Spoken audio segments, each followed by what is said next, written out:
kind of a distance away. That is a large area that they're talking about mandatory evacuations. If you're listening, I can only say do what those officers and first responders are saying. We also saw a couple of California Highway Patrol officers down there as well. They might be assisting with those evacuations, but right now they're hitting it hard from the air. They're hitting it hard on the ground as well, and hopefully they're going to have these flames out shortly. LA City right there. I'd like to show one of those Firehawks doing a drop. I know there's one in there. There it is. Or is that the 412? That's the older 412. Not that it's got any problems with the 412. That's a beautiful helicopter, but the Firehawk just carries a little bit more, and they're just sexier to look at when they're dropping. This one is going to do a drop here just in a moment, but look at all the personnel on the ground already. They have got numbers of boots on the ground, and those are called the hands crews. Those guys doing amazing work. One time I was honored to be able to train with them just for about 30 minutes. I was exhausted, beyond exhausted. What these guys do, the packs that they carry and all that gear to keep them safe, and then today might not be so hot, but they're still hiking all this distance, getting up there, and then the hard work starts. These guys are amazing, and the number of them out there on the hillside right now, hopefully they'll have this under control shortly. But again, that flash fuel, little bit of wind, moves very quickly, and there's a lot of greenery around here as well, mature trees, and then all those homes. I can understand the concern that the fire departments have. Send it back to you, ladies in the studio. I can't help to think what a sight for sore eyes these crews are for the residents there. Quite a different situation when we were looking at the response for all of the other fires, not seeing those crews right there on the ground immediately. So clearly this is some reprieve for the residents in the North Valley area. But again, that evacuation order in effect right now, level 3 go with the eastbound edge of Balboa to the west, Tampa south. We're talking about Cessna Boulevard right there, which you're seeing bordering that fire, and Sunshine Canyon Road on the north side. But this area is prone to fire, and a lot of residents know the routine at this point, but hopefully they are getting an accurate evacuation order in that area. Stu, thank you so much. We're going to take a quick break, and we'll be right back.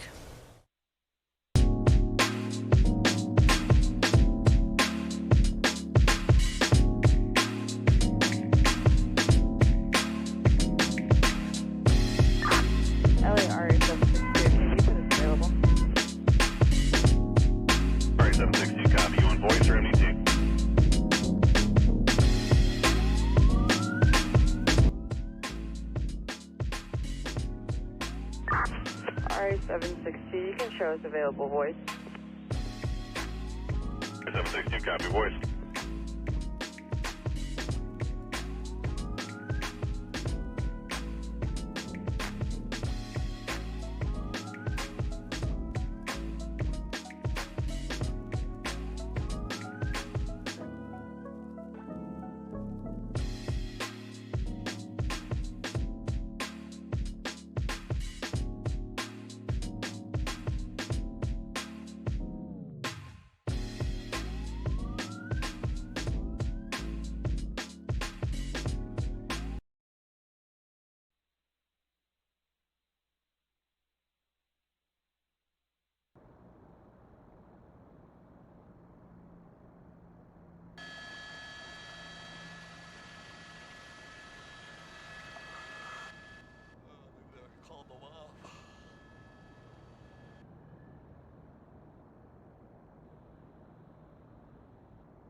LA Squad 33, cancel on scene by Sheriff Matt Raleigh, ambulance cancel on scene.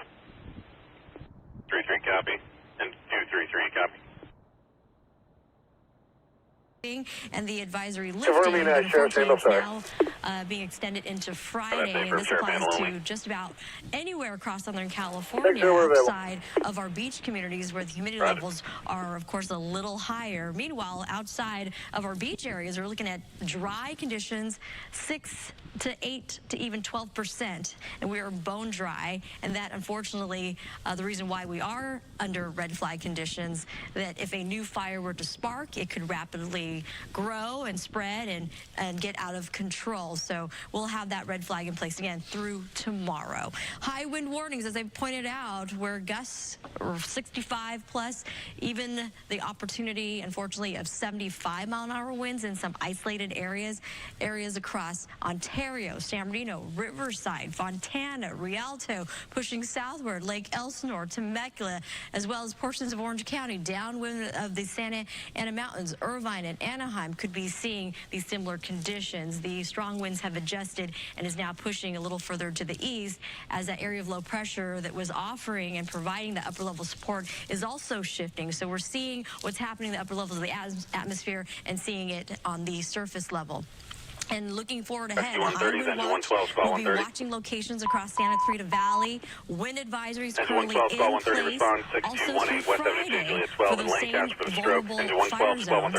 And a high wind watch will continue to watch the Palisades fire areas very closely. But again, we've got to keep on with paying attention to the local forecast. To give you an idea of the peak winds from yesterday.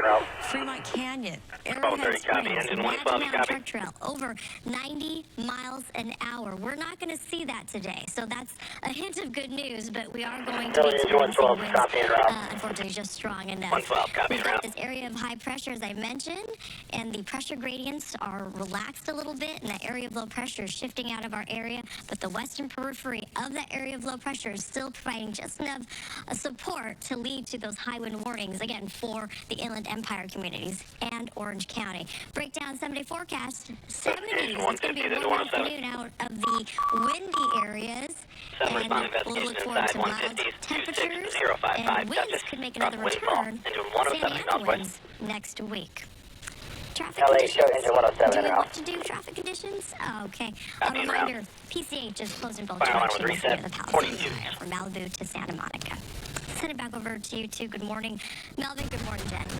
Morning, Samara. Thank you very much.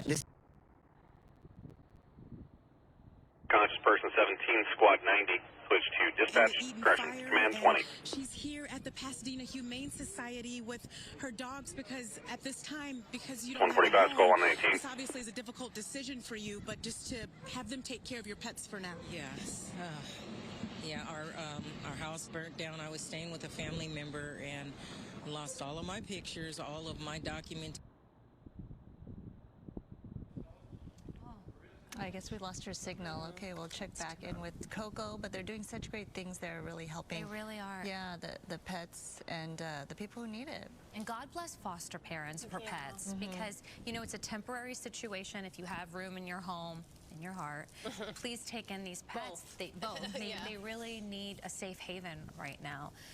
And thank you to all the work the Pasadena Humane Society has been doing. They've been going viral on social media for all the volunteer efforts, so thank you to everyone who's helped contribute. In times like these, we're really seeing the kindness of our community, and so many want to help in any way they can. I've been getting so many DMs. I'm running out of space on my iPhone. I'm saving everything. I'm screenshotting it. But I want to give you a list of some places that you can do some drop-offs to. The first one is a local boutique, Coop. They've been holding a clothing drive at their store on Beverly Boulevard, and many volunteers have not only been dropping off donations, they've also been transporting them to evacuation centers for people in need. Here is the address. If you have been affected by these fires and you need clothing, please go to Coop now through Sunday, 10 a.m. to 6 p.m. And if you are willing to donate, they need gently used women's and men's shoes and brand new socks and underwear for all ages. Again, the address right there on the screen. You can also go to their social media page to see what else they need and what they have to offer right now. It's at Shop Coop LA. Also, a firefighter friend of mine from Station 88 in Sherman Oaks reached out to me yesterday telling me they've been having so many generous food drop-offs, and he provided me with a list of what they need right now at this time. So here's what you can donate to your local firehouse. Right now they need water. We got to keep our firefighters hydrated. They're also looking for healthy snacks like fruit, nuts, beef jerky. Protein right now is great for them as well. Non-perishable protein like beef jerky comes in handy. They can put it in their pocket. Here are some things that he discouraged. Please, no caffeinated drinks at this time. No coffee, no energy drinks, anything like that. No cakes, no cookies. He tells me while they do appreciate it, because come on, who doesn't enjoy a sweet treat? They do want to keep their bodies as healthy as possible, especially right now. Because they get that sugar crash or the caffeine crash, you know, they need to have a sustained energy level, right, for the work they're doing. And they need to stay hydrated. Yeah.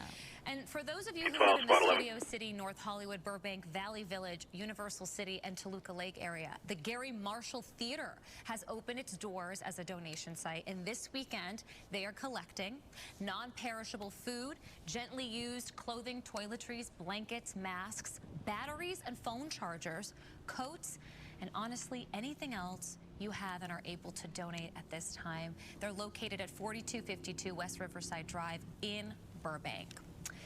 If you have lost your home or been evacuated, Big Bear is also lending support, resources, and discounted places to stay in the mountains. They are supporting those affected and offering discounted safe haven cabins in Big Bear to provide those with a peaceful and Rescue 11, Engine 82, Squad 19, 830, East Sacramento. Reach out to them via phone or email, and their team will assist you. The website is bigbearvacations.com for more information. Also, if you have a few extra bucks right now, anything you can spare, you can join Fox's support of families impacted by the California wildfires. Your donation enables the Red Cross to respond to and help people recover from this disaster. Run your district with NJ2, 830 Sacramento.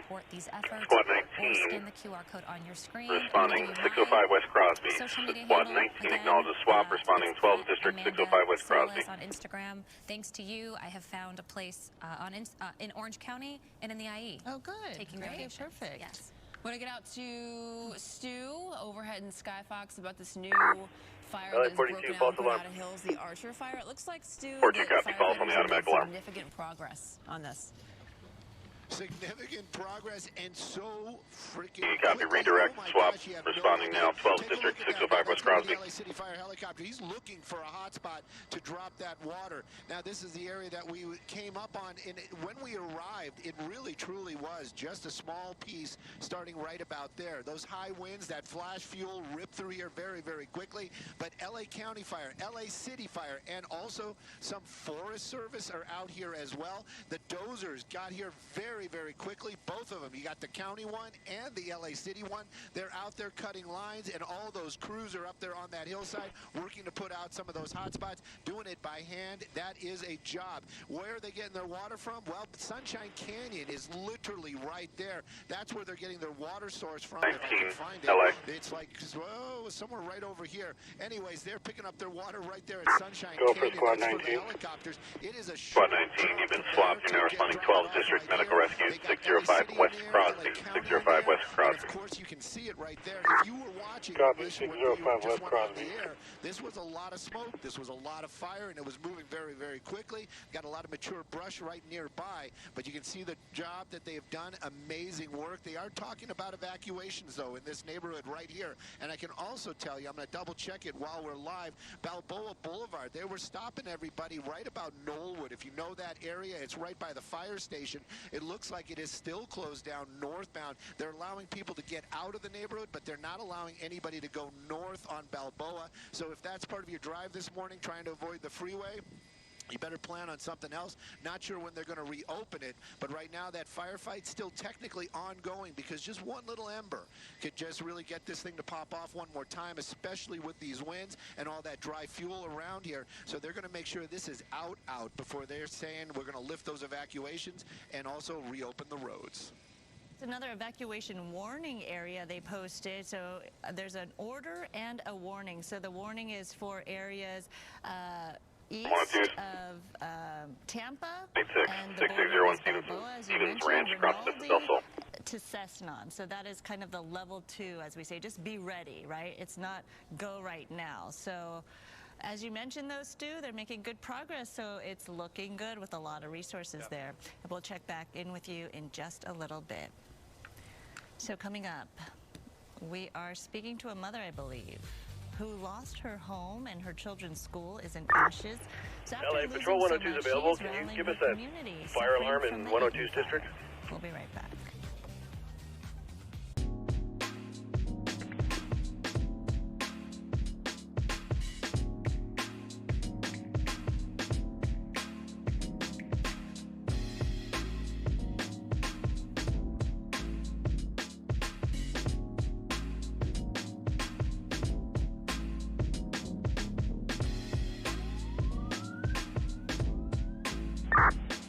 LA Engine 186, please confirm for cancel office. 186, you have Patrol 102 responding with you.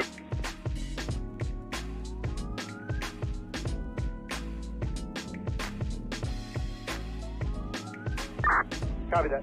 Show us around. 6 copy. Simultaneous LS 47.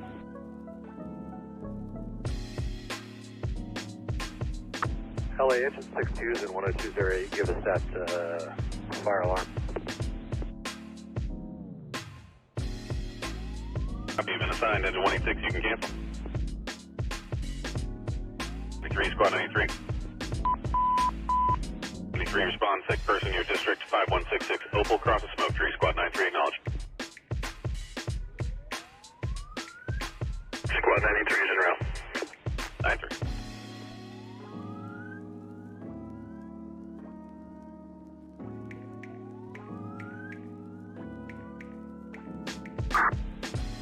LA Engine 12. ERP, this is a confirmed false alarm. Unit advising spoke with RP, stand by, you recovered. Engine 12, go for LA. LA Engine 12, we were able to make entry, nobody's here. You can cancel squad and ambulance. 12, copy, cancel all, squad 19, cancel, squad 19, cancel. Unit advising, contact with RP, false. Unit identifier only.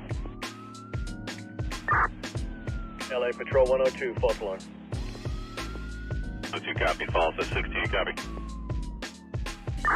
62 copies are available. 2, Patrol 102, you can clear.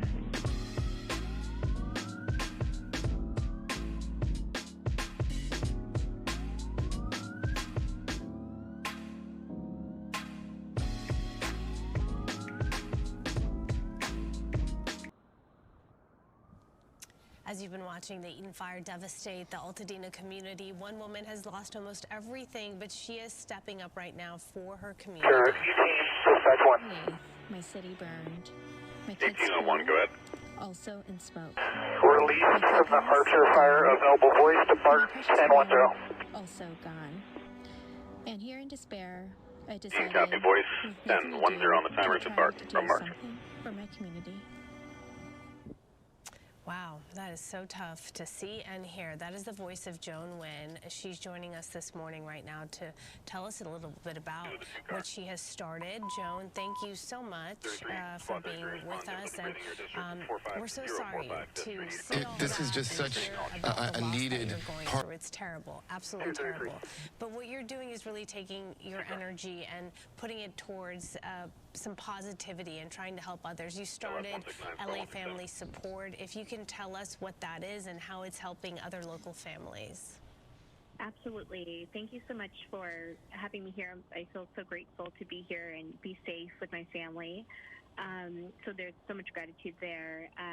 Watching my kids in their school burn down and seeing so many other schools in the community burn down, I saw how the kids were also displaced and lacked normalcy, and saw remnants, of course, of COVID and the pandemic and how much that really impacts children. And my background in child care and early childhood education really motivated me to do something to give the kids a semblance of normalcy. So through this initiative, we are offering parents an opportunity to have up to 3 days of sponsored childcare, and that's for kids, babies who are displaced from daycares, preschoolers who are displaced from preschools, school-age children up to 12 years old. So we're working on options for older kids to have just a few days in the next few weeks to just be with friends, be in the classroom environment, and feel alive again with their peers. And that's what really motivated this campaign, was, again, bringing that normalcy back. Joan, as a mom yourself, how do you explain to your kids what happened, and how do you talk to them about this? You know, it's really hard. There's no right or wrong way. I see all these, posts on Instagram about what to do and what not to do. I think the most important thing is to emphasize that they're safe, that they're safe with us. And what I told them is, things are just things, and of course things are special too, and emphasizing that a house is really where we sleep, but a home is where we're really all together. And as long as we're together, there's some sort of hope there. We explained that this is something that's hard. We validate their feelings. We give them space to tell us when they're feeling sad or feeling angry. And I think that's honestly all that we could do. There's really no playbook for this. It's really devastating, but we're really trying our best to make space for communication and make space for our children to speak to us about this. Right, and how are your kids doing, and the kids in the community? Where are you going to facilitate this 3-day-long child care? Yeah, so my company Boomo, it's a marketplace for on-demand child care in camps. So we actually have a network of 10,000 searchable locations.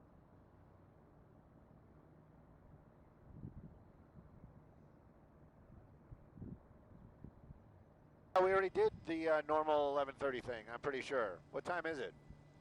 Yeah, I think we did it. I think we just did a...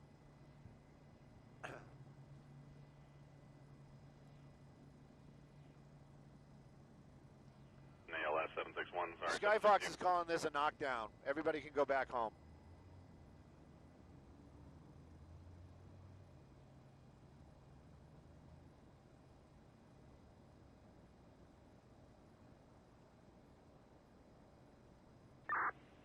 LA from Engine 82. Who made the welfare check call? Yes, sir. 82 LA, call came in from CHP advising they were on scene. Christian, it's No inevitable. For some other You guys informant. talked at the same time, Dave and you. Christian, did you say where this? After that, we have a next door neighbor saying that the family left several days ago. Yeah, the desk is saying we are clear from this location. If you want to do the, hey, it looks great, good job, everybody, we can do that. Arrest 101s.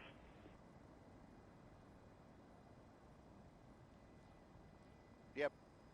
I won't say Skyfox says it's a knockdown, everybody can go home.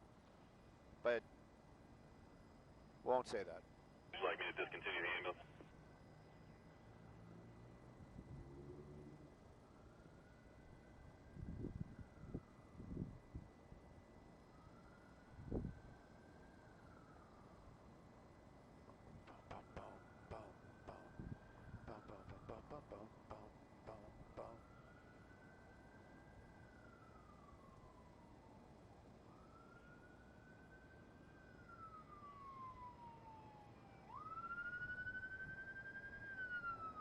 Oh man, look at that bank.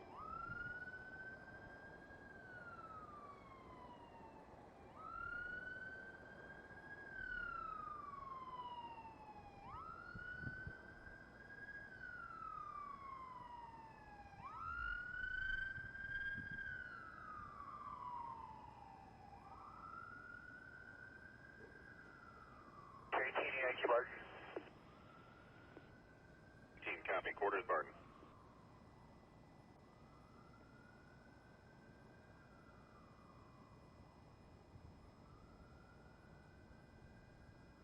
Any respond to sick person, 40th district, push to command 20. 87s.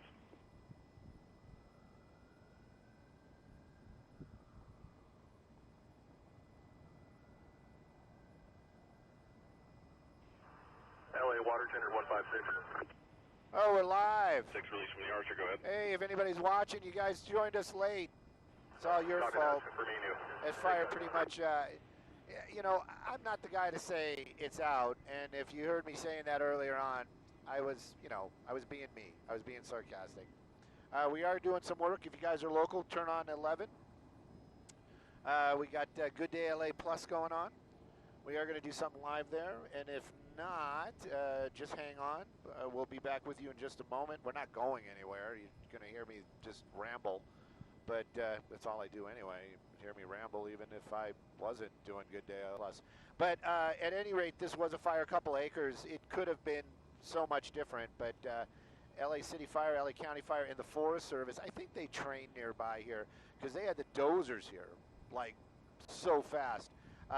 You've got ground crews out there in force. Check it out. They're the dozers. And it's LA County, LA City. We got the LA City helicopters right there. They're getting water right at Sunshine Canyon, which is just at the top of the screen. So their refill and drop time super fast. They've got this so well taken care of. The helicopters have to find a hot spot to drop on. We got to go to work.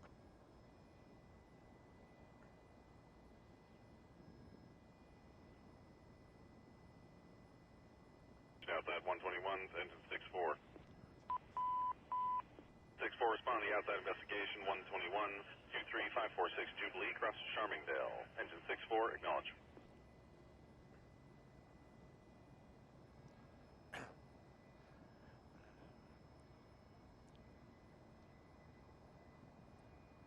Hey, Jen, you know it, and you know what? I was looking at the clock. We did this right before, so 40 minutes. They've got this pretty well taken care of. Now, I got to be very clear about all this. I'm just a guy in a helicopter. I'm blessed, of course, but I am not the person to say this fire is out. They've got all those professionals down there. They're the ones that are going to be handling it, and I'm sure there's a lot of mop-up and a lot of hot spots we don't see or cannot even understand about that are still going on down there. Little ember and a little bit of a breeze, and that fire could just kick right back up. They are talking about evacuation orders, category 3, meaning you need to go in some of these homes that you're seeing right here in this shot. But from what we saw in less than 40 minutes, that LA City Fire, LA County Fire, ground crews, and 2 dozers from the fire department really kind of wrapped this thing up so fast. That was all flash fuel and a little bit of breeze and just a little bit of fire. It moves so very, very quickly. But the number of resources that happened to be here or nearby, and the fact that they got them here so quickly,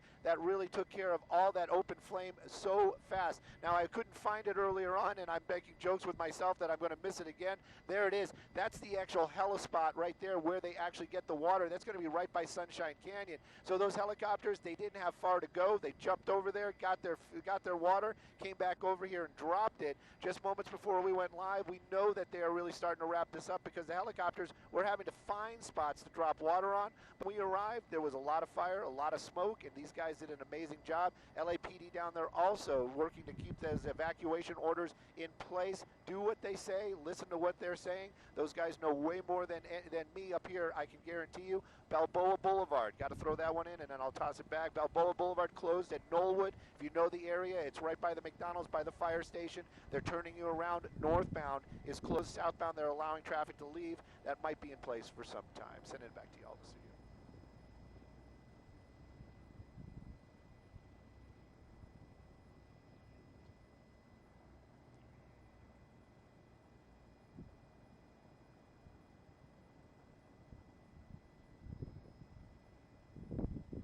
Copy. Yes. Skyfox, Simon Test, Dave, and others, we're going to wander over to the Palisades.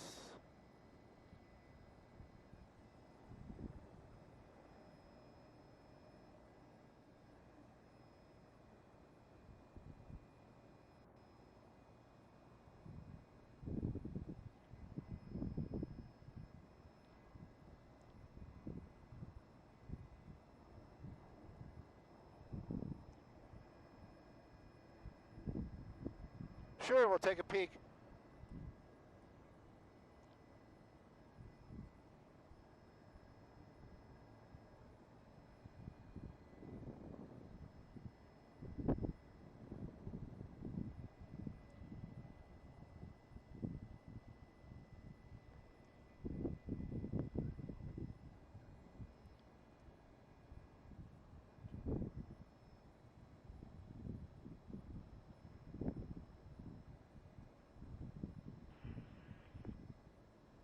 233, cancel AMR. Copy, cancel AMR.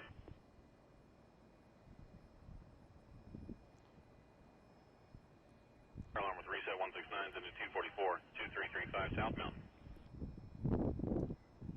Hey, Dave, I mean, we're looking at it from, I don't know how well you know the valley, on the other side of the valley, but that is the Kenneth fire. We'll head over, we'll get better look, but just letting you know.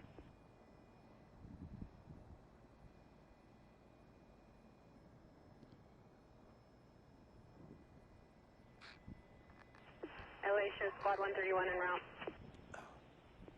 31, copy, en route.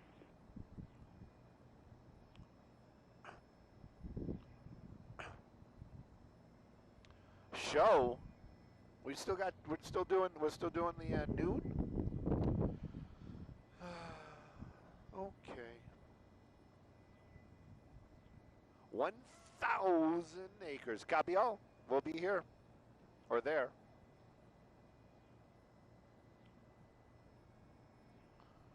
What's the difference between here and there?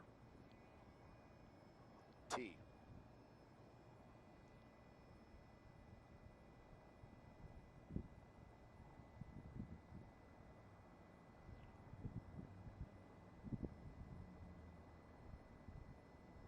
LS 136 is squad 84.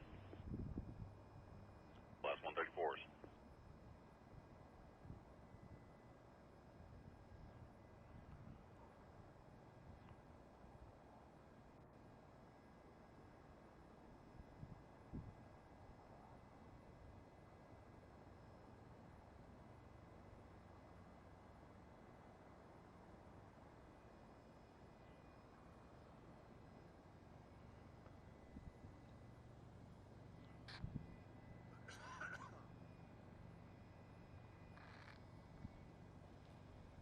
Send to squad 183. 83, respond to chest veins 185 district with your squad 550 East Phillips Boulevard, across Palomares, unit 21, engine 183, acknowledge voice.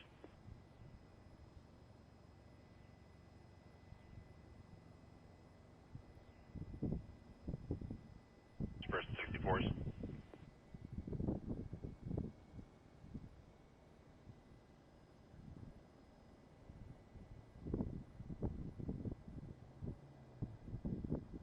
Available voice, acknowledge, run by voice.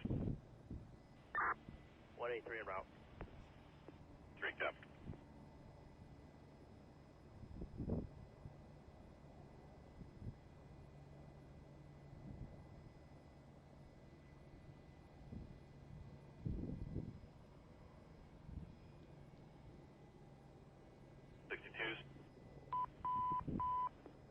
Respond wires down your district 1005 Alamosa across Padua. Engine 62 acknowledge.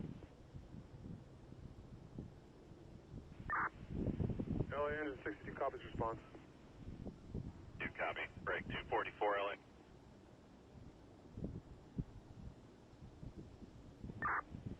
LA go for 244. 44 being reported false to the alarm company. 244 copy, we're available. 44. Fire alarm 166 is. Boom 166, respond fire alarm your district 10641 East Valley. 166 acknowledge.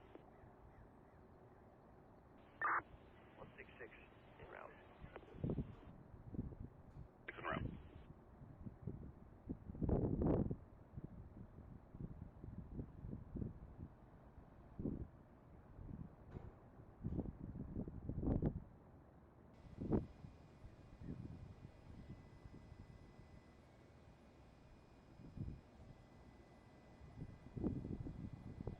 No, we're staying here. We're doing the Kenneth at the noon, top of the noon. The one that's under us.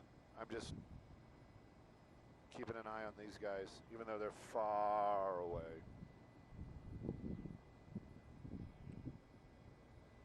And I don't think he's got a lead plane, so I don't think he's going to be doing a drop anytime soon.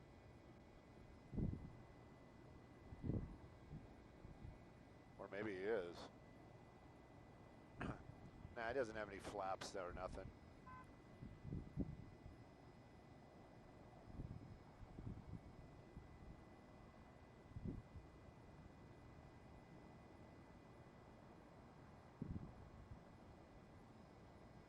maybe he is.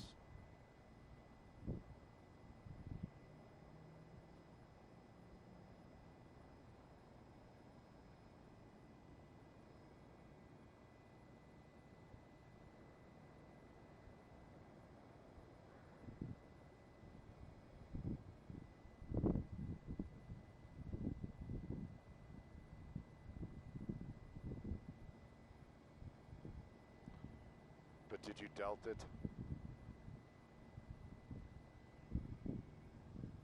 All right, board.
Yes, sir.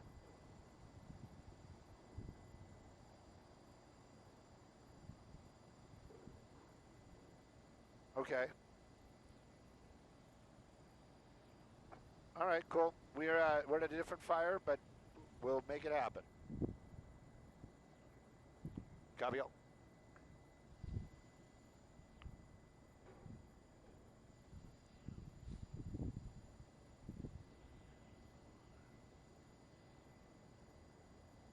Kenneth.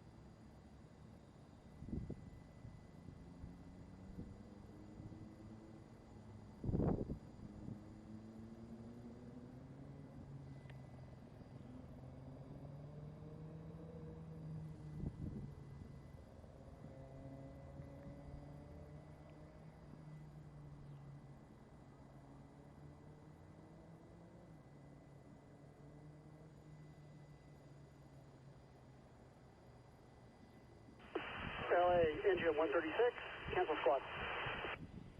136, copy, squad 84, cancel.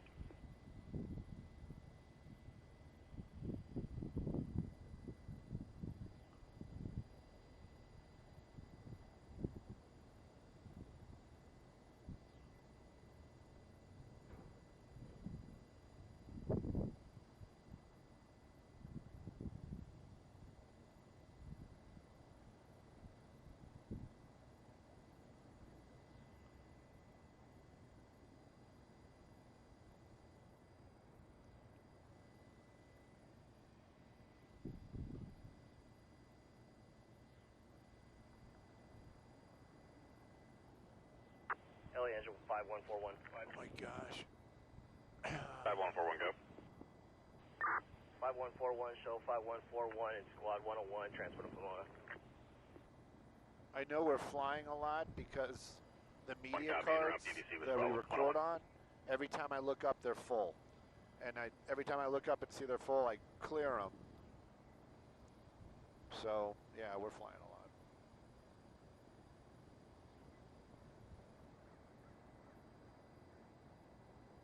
Last 183, squad 182. 5,000.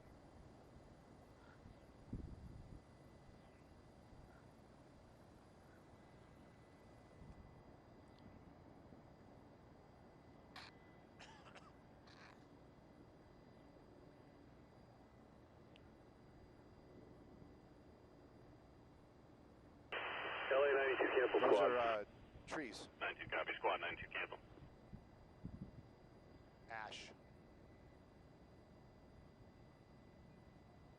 131, cancel, squad 131, cancel.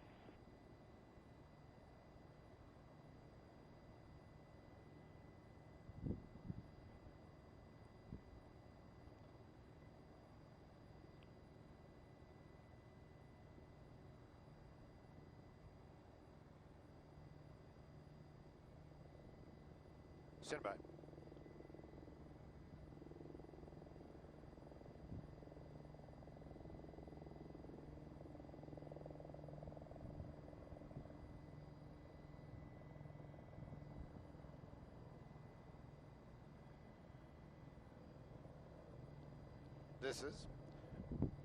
This is the Kenneth Fire. We went from the Granada Hills over here to the Kenneth Fire.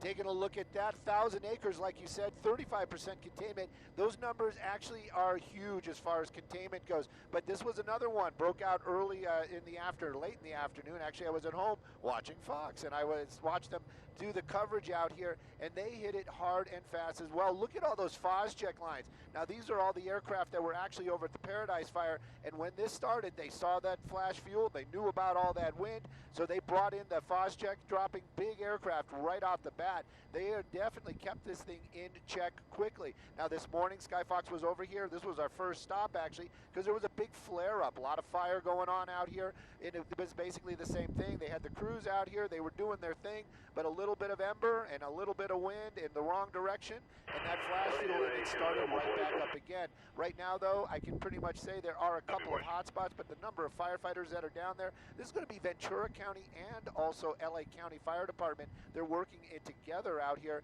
In the morning, they actually had the Ventura Fire Hawk dropping water on it. It was pretty impressive to see, and they were doing great work. But right now, you can still see that kind of steamy mist. But that's actually smoke.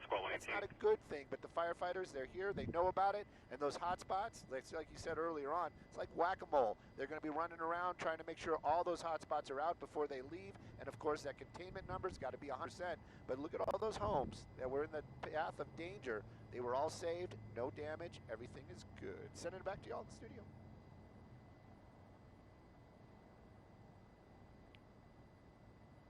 Yep.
leave these areas and evacuate.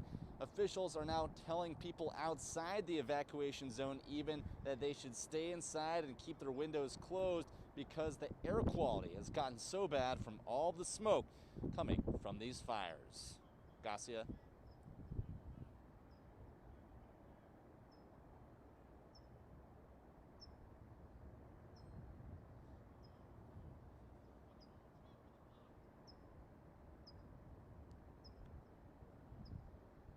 Well, thankfully, we've seen those winds get lighter and lighter since we've been here. Nothing like the hurricane force winds you mentioned from those Santa Anas. Unfortunately, there is the possibility of the winds to pick back up in the coming days here. So firefighters. LA engine 62, no wires down. There is a branch impeding on a service line from the pole to the house. You can just notify Edison.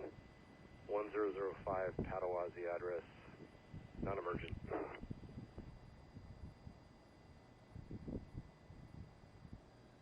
The Edison has been notified. What? 62 address correction 1005 Alamosa. Well, maybe they were worried that it was encroaching and they just dropped it on there on purpose, or maybe there was smoke and he didn't see it. What? Where? Who? Where are we going?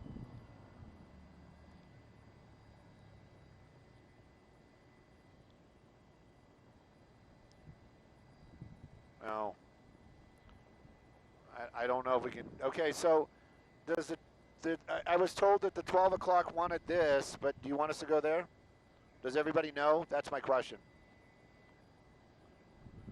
Okay. I guess some new homes are burning in the Palisades. You know what? Let's stay above it. Well, wait a minute. Oh, yeah, let's just do it that way. I'm not going to get any text because we're up in the stratosphere. Do we have an address for all these new homes that are burning?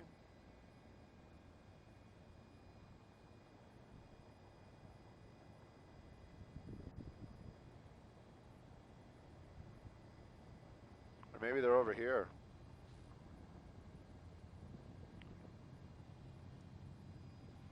I'm not criticizing it at all.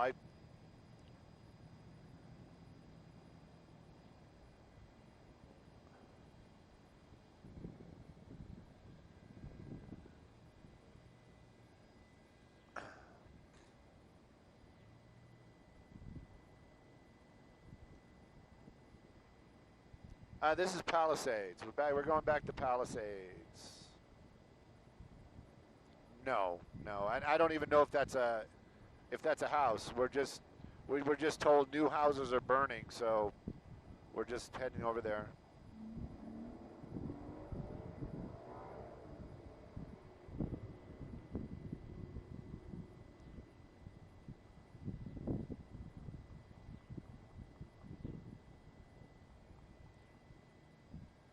Yeah. Well, I don't know if that's the house burning, but yeah, that's the Palisades fire.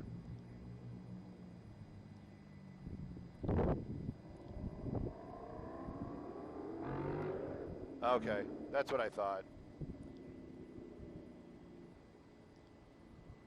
This is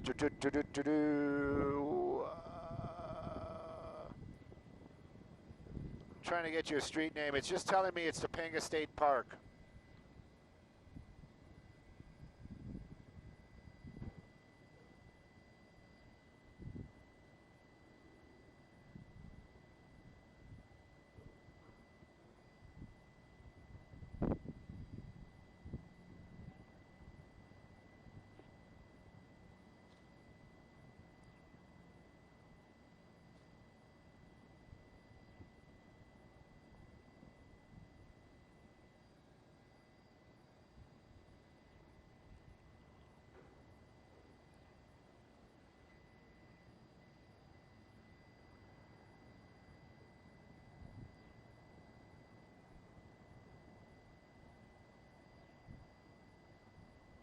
Engine 19, 2423 Foothill, cross the brakes unit, A Alpha. Okay.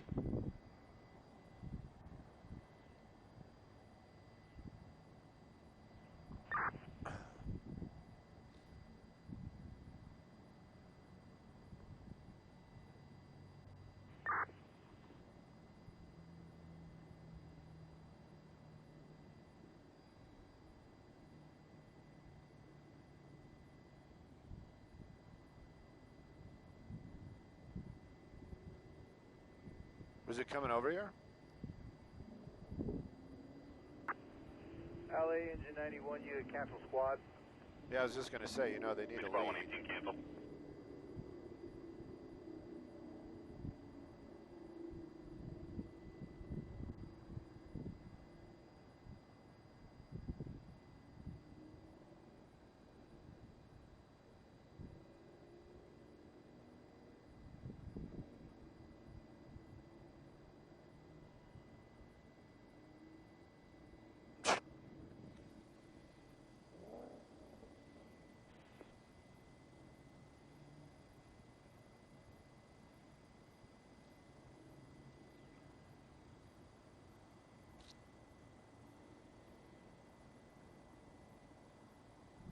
Dollar signs.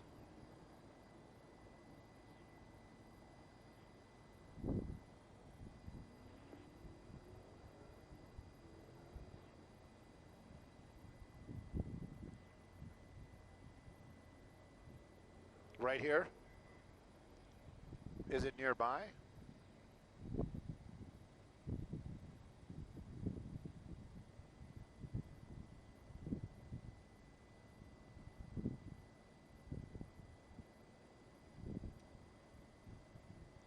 Could be. He doesn't have like all the flaps down and stuff. He ain't throwing the boards out.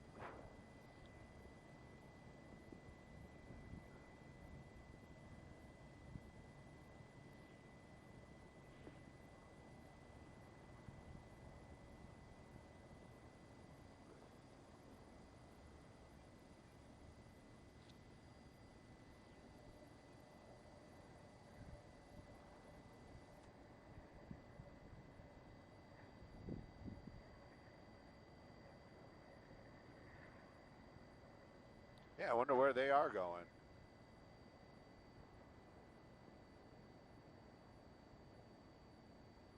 They're showing off. Breathing 154 is into 152, squad 154. 535 South 2nd Ave, crossing the villa. Typically breathing 33s. That's a tough call. Who is? Okay.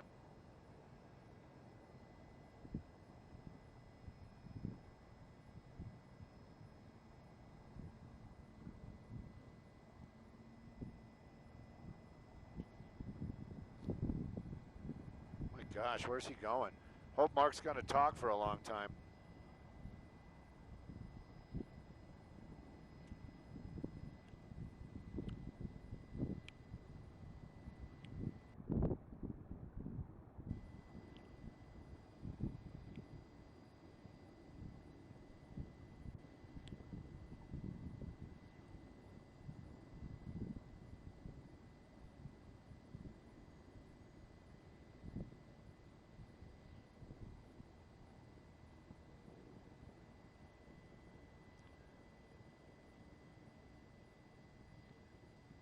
Hey, Chris.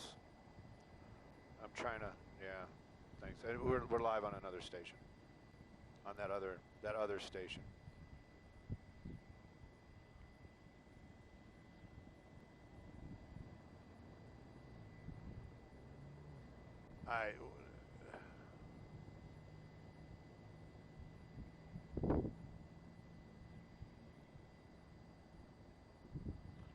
I'm sure they did everything that they can. I know they did everything that they can because of the LA City Fire Department. They're doing everything they can all the time. Underfunded, overfunded, they're always going to do the best job they can.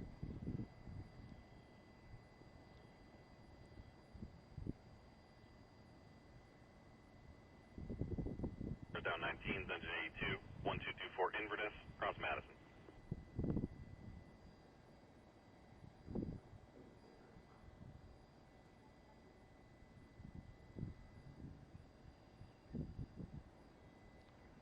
Is he going to cross somebody else? Is there like somebody else coming through there?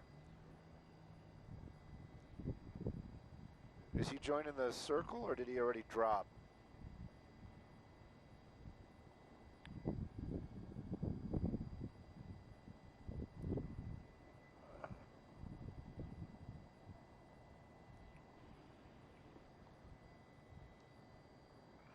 All right, I don't know if Mark is live, and if he is, Mark, please forgive me, because I don't know how many times. Oh, he's coming over here.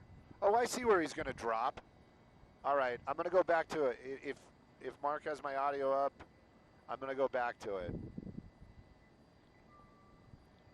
I know where he's going to drop. I see it now. All right, he's coming towards us. Yeah, I can see the line. Okay.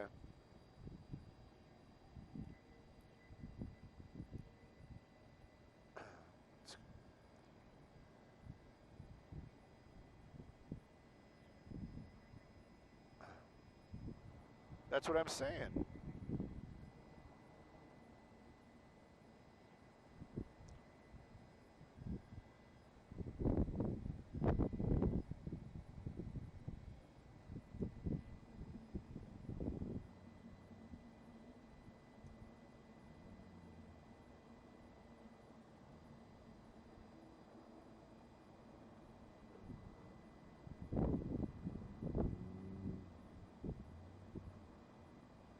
Nice. Nice. That was freaking awesome. That was worth the price of admission. All that flying around, worth it. Worth it.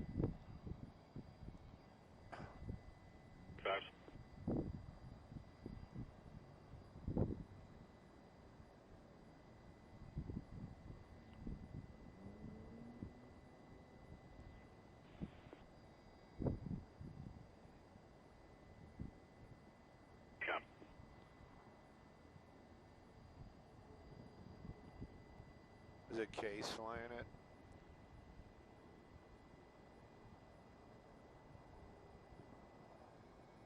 Racetracks.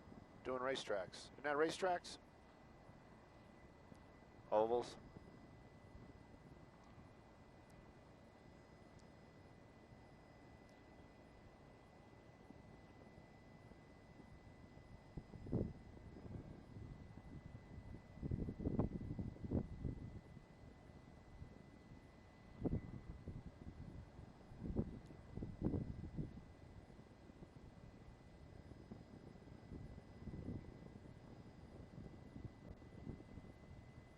Christian Crowley. Bow, bow, bow. Ba-na-da-na. Wow.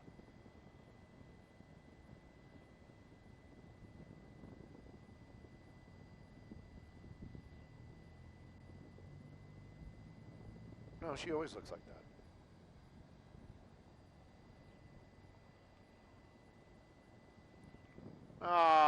Can you play the tape back? Outdoor Fire 186s.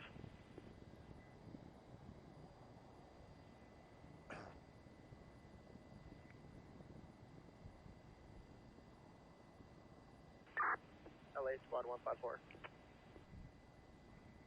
Oh, it was amazing, textbook, and just phenomenal. There were flames running up that hillside right there, getting so close to these houses out here. Now the helicopters are doing drops. They're just picking up the little pieces, as it would be, but they're still very important pieces. There was huge flames climbing up that hillside right there. One of those big tankers, I believe it was a DC-8, it made its way over here and did one phenomenal drop, just basically running from about here all the way along that ridge line. You can see some of that Phosgec, and just put out all those flames instantly. These homes out here off of Amy Way, now safe from that fire. They had structure protection there. That's probably how it all started. They understood what was happening out here, and they said, you know what, we really could use a tanker. There's another one just went through the shot, but they brought it in.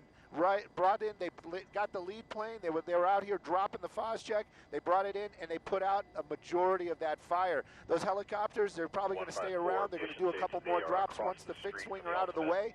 The helicopters make their way back in. Still a bulk of fire down low, but with all that flame retardant on that hillside, those, I would venture to say, are safe. This is all happening and playing out here. This is going to be Topanga Canyon, but this is still definitely part of the Palisades fire. I'm going to just do one quick little thing. thing here. It might be a little difficult. I just kind of realized I've talked myself into a box. This is one of the hot spots out here in the Palisades area. That's some of that burn. And of course, as I pan, there's probably plenty of homes that have been destroyed. But look at all that devastation as we make our way back over this way. And there are so many hot spots out here that, I just wonder how the fire department picks and chooses which ones that they're going to try to take out. That major one that we see right there, that's going to be the big one that's over by the actual Palisades area. This is the one you can see from Brentwood, continues to burn. And look at all that vegetation up here. This is where it's burning into. So that's the area that they already have some Phos-Chek lines. They may lay some more down out here, try to stop it.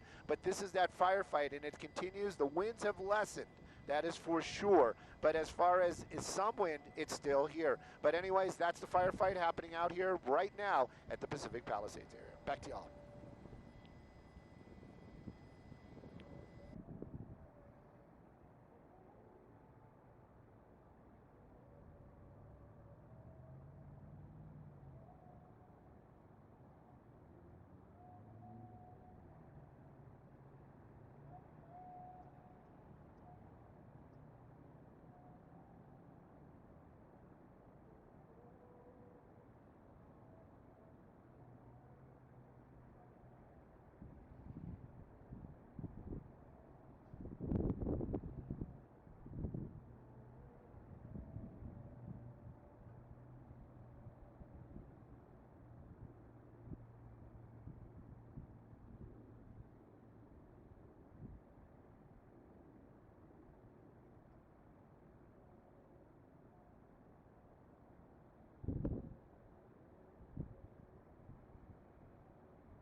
LA Engine 186, can you check call back, get us a better location?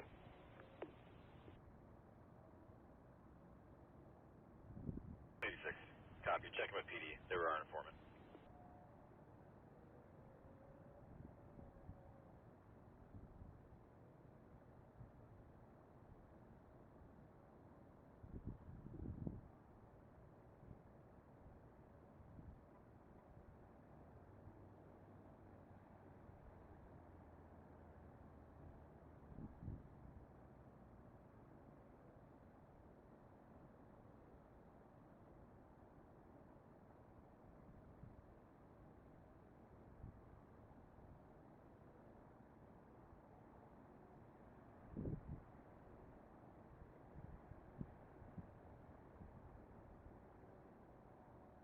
Engine 186 per PD.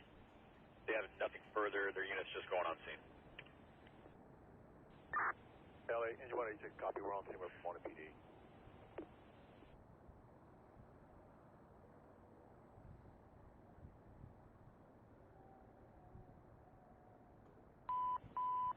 Wires down 64 is 604, correction 605, Damien Avenue. Wind 64, acknowledge. LA Quit 64, copy. 64, copy. I'll show you in route.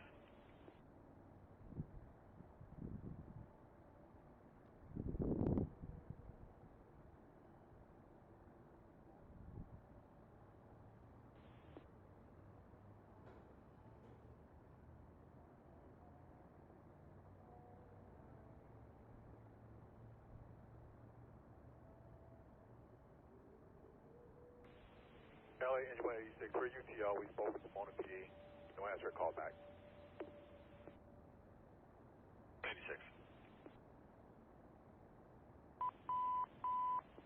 Medical Rescue 47s, engine 593, squad 47, 9556 East Live Oak, engine 593, acknowledge.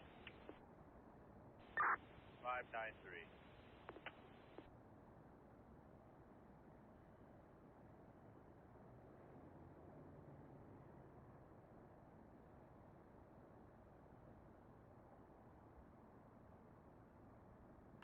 LA Copter 18-3. Copter 18, go. Good afternoon, on Spartan Double Voice EAO 220. 18, copy, 20 minutes to EAO.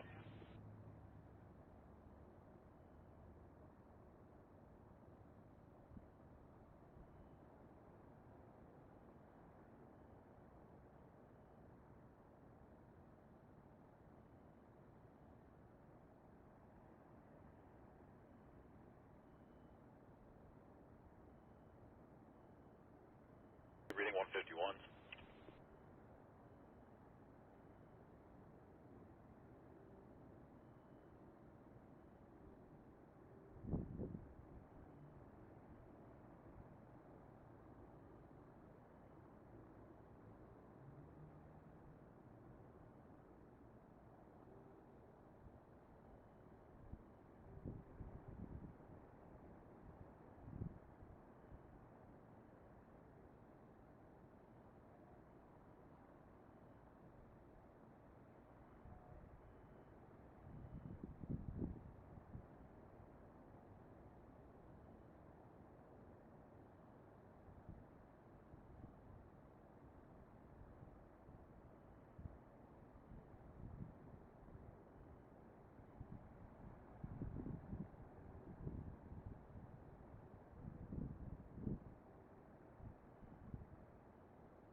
LA Engine 186. 186, go. LA Engine 26. We made contact with RP. Go ahead and add us back to this ticket. We're doing an investigation. 186.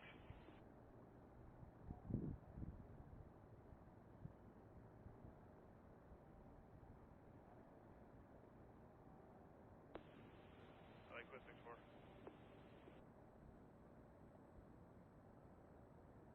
6-4, go. Per text is confirmed cell phone wires.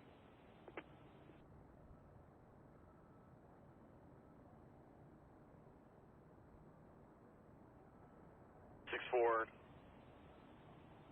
Looks like that's going to be a firm. I'll check with the call taker.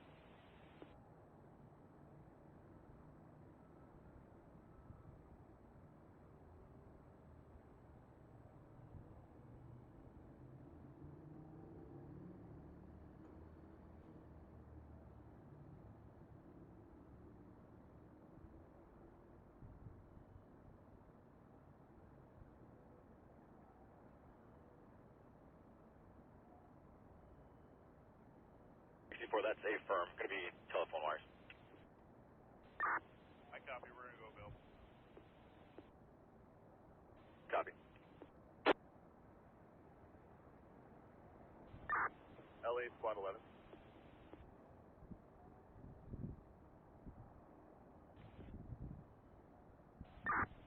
Put us on scene at a wellness check at 479 Alberta, and if you could dispatch engine for forcible entry. Copy. 479 Alberta. Starting unit engine.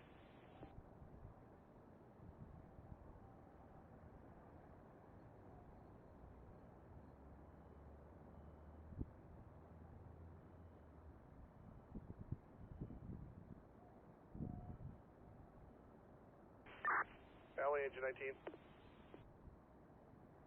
Person 152, squad 32, break engine 19, go. Engine 19, we are clearing this. Public assist, can we give us those wires down in our area? Copy. We do show engine 82 already on scene. Copy. Let us know if they need us. LA Squad 11. Squad 11, go. We have LA County engine 35 here helping us out, so you can cancel engine 12 at their discretion. Copy.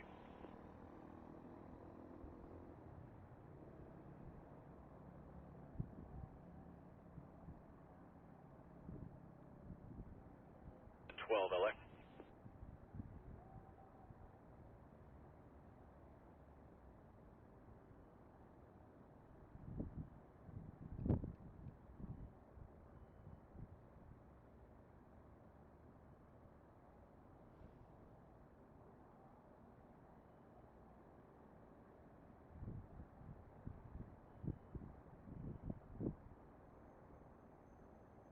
I'm sitting here talking to you, Michelle, and I'm just a big dummy. That is it right there. That's it right there. That's it right there. I'll send you a picture. I did a nice screen grab, but I can't send it because I have no cell phone service. LA, go for engine 12. Engine 12 per squad 11. They have engine 35. I was like talking at you, and then I realized, you know, it works better when the mic's on. LA engine 12, if 35 is on scene, we'll cancel. Copy.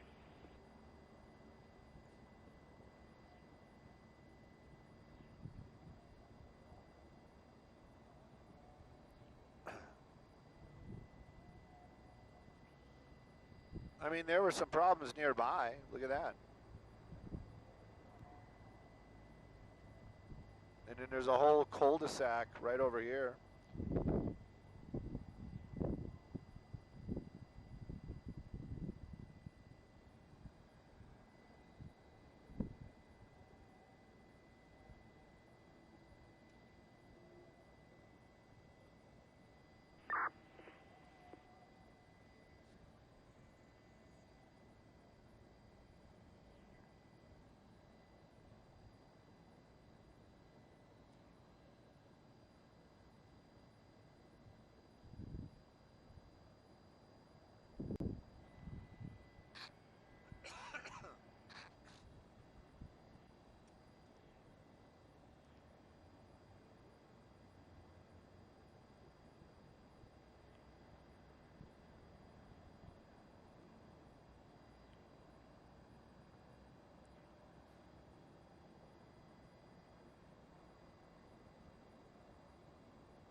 Copy, copy, copy. Ah, always in a box. What's in the box? What's in the box? It's Skyfox. Skyfox is in the box. Wow. Now you're going to tell me, don't worry. Don't worry that pretty little head of yours. There it is.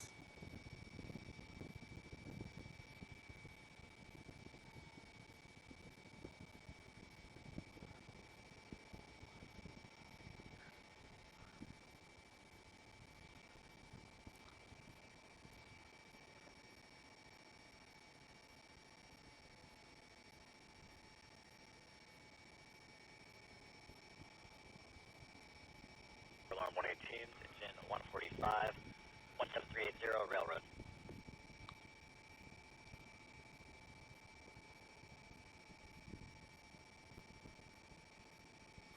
Well, you got an ocean right there.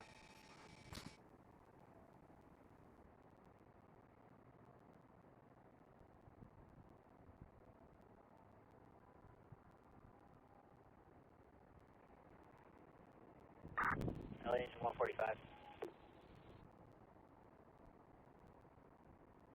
5 go. LA engine 145, this is the same exact address as the false alarm we just had.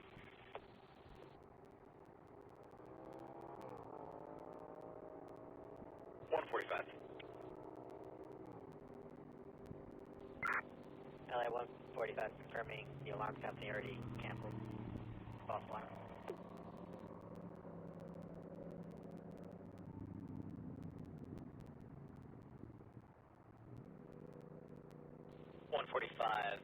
Stay firm, stating it's going to be a separate alarm on activation.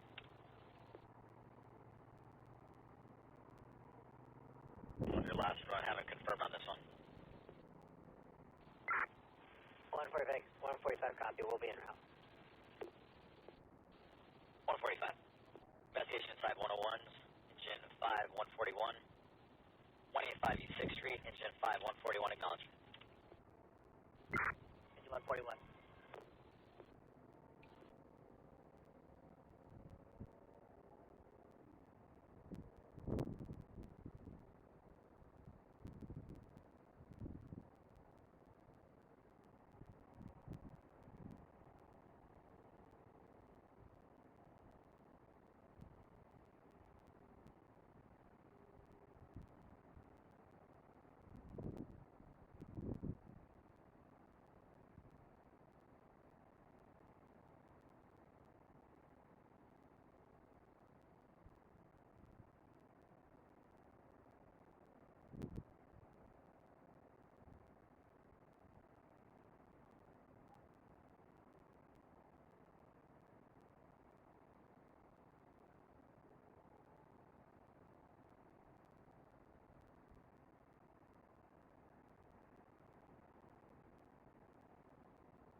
Engine 145, it's going to be a false alarm.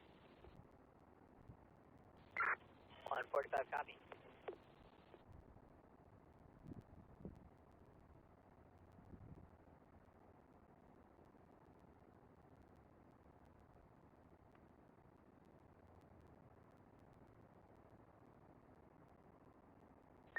LA, quick 118 going available. We have another call in our area. Go 118, that's negative. 145, just cleared. 118.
Who is? What?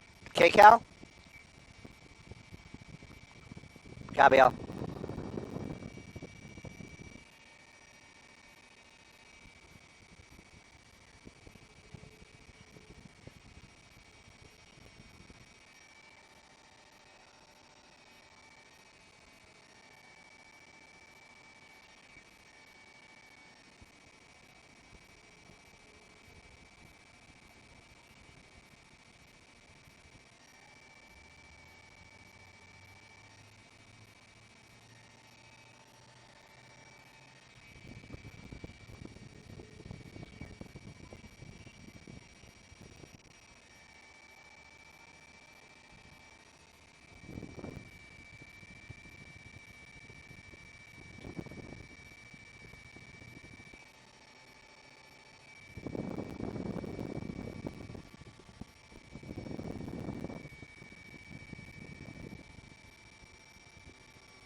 Helicopter 18, AIQ Helicopter 18, copy AIQ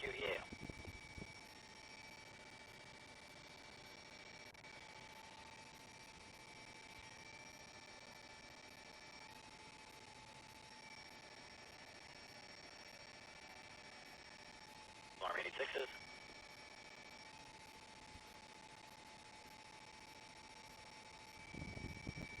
I don't know, maybe they're coming to us out of the break.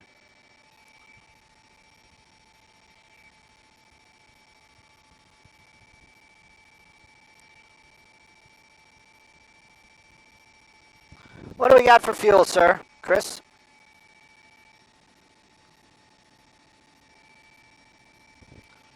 We got your 20. We got your 20 right here. Copy out.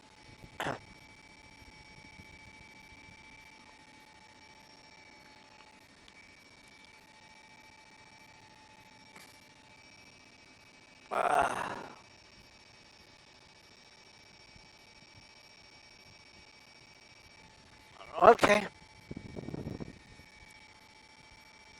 We can just make the turn and kind of go back the same way. I kind of like this area.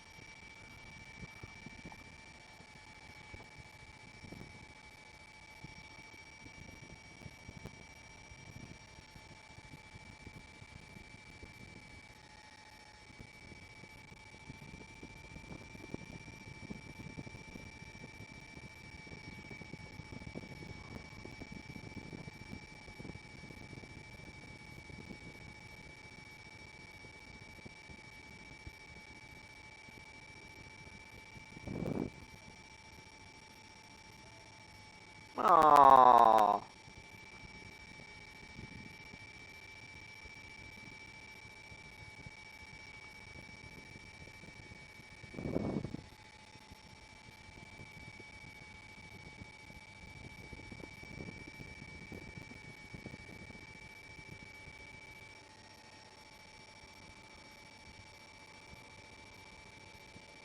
They're hitting it hard. What, the one, the closest to us? This one? Oh, I'm looking behind us. I gotta be careful with the big moves.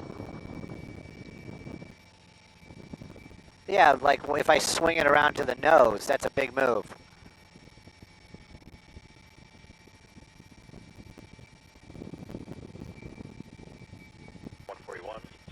Yeah, and I think they're just gonna let that go. I mean, they're not like, oh, don't worry about it. But without the wind, you know, it's gonna basically make its way up to that road, and that's when they're gonna lay down the line.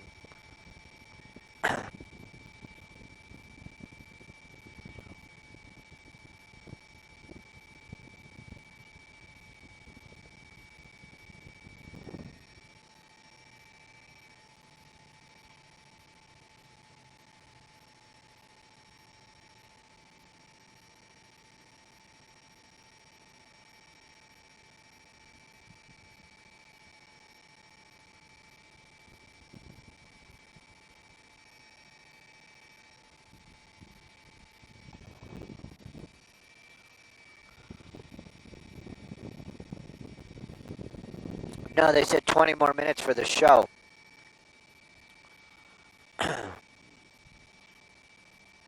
Yes.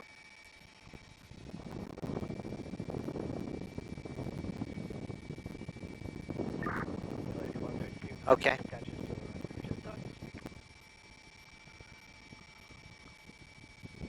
Hang on. Squad 32. Oh, they're doing the Topanga one. Turn around. Medical alarm 152, engine 29. 1413 West San Bernardino. We're going back, Mark. We're going back.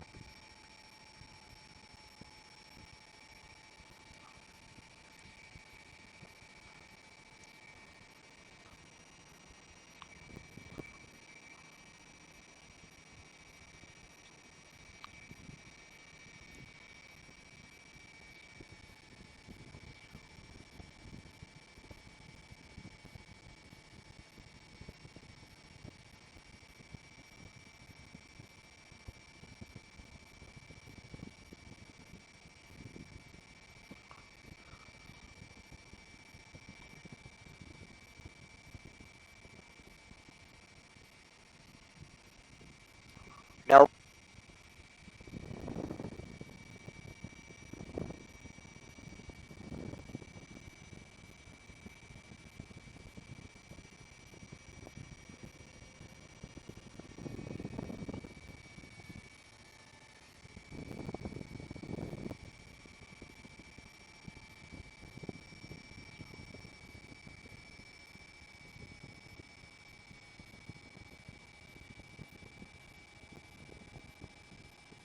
I think he's done with us. He's done with us. Difference of reading 152. Going available. We can take that call in our area. What's up? Stand by for the second run in your district. Difficulty breathing off of Conwell.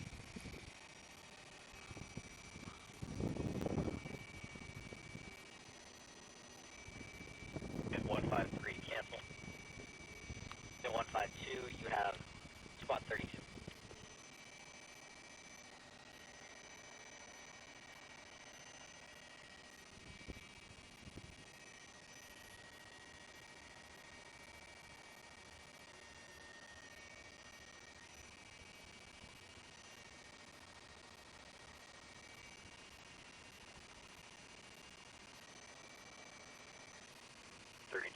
Squad 29.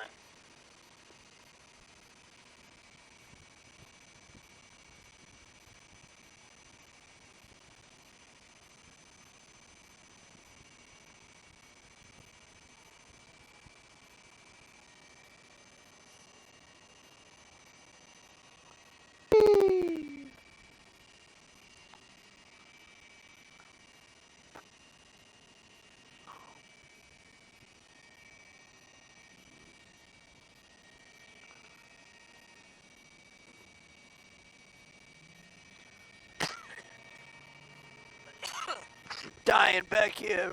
No, I'm joking, man. I'm good.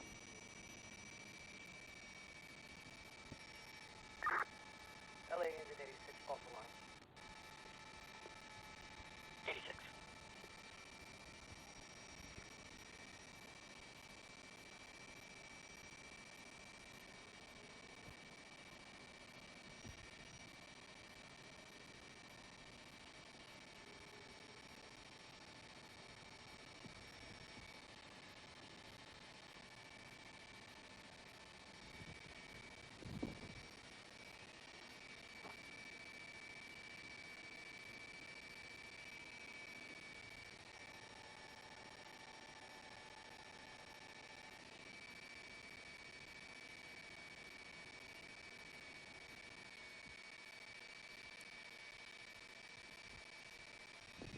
Sorry, I turned it down. Oh, you're commenting on that?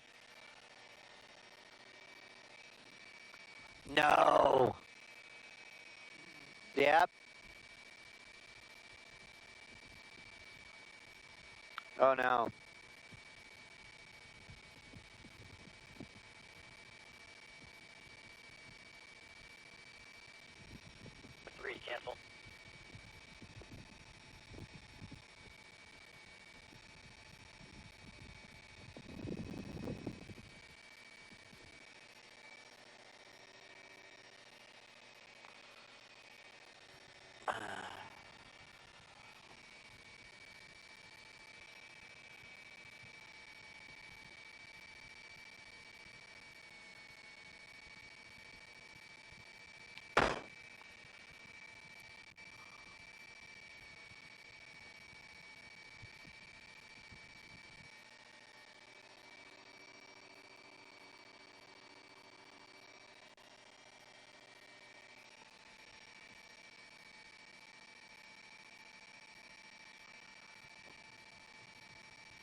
I wonder if that's a backfire.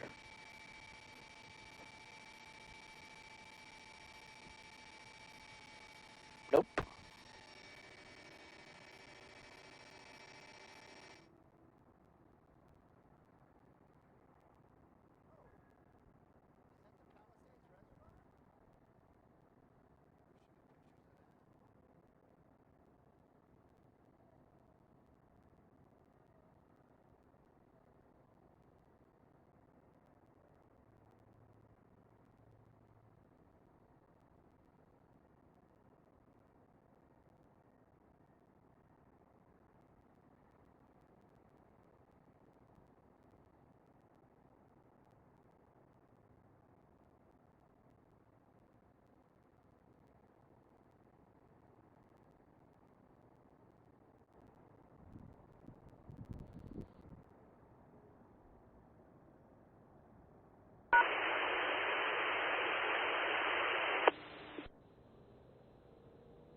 LA engine 29. 29, go. LA 29, can you start PD? We're going to have to force entry. 29.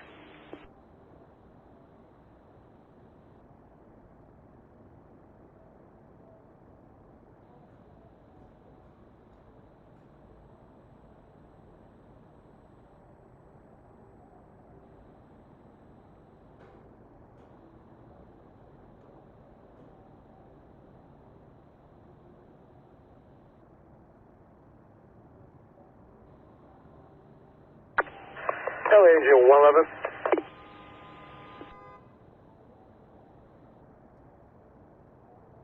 Go. LA engine 111 has been released from the Archer incident. ETA back to district 10 minutes, 10.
LA Squad 32, we're clearing our last team push. Put us on that call in our district. Cancel Squad 29. Squad 29, cancel. Squad 29, stand by for the run in 44s.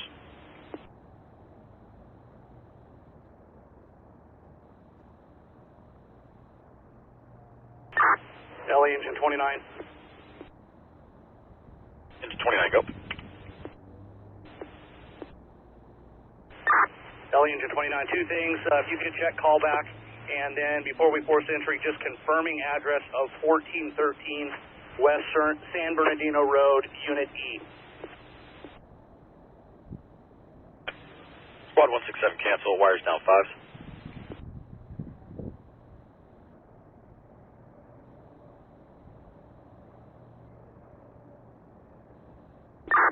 LA 67, we're 30 seconds out. We'll stay on the run. Squad 29, you can cancel.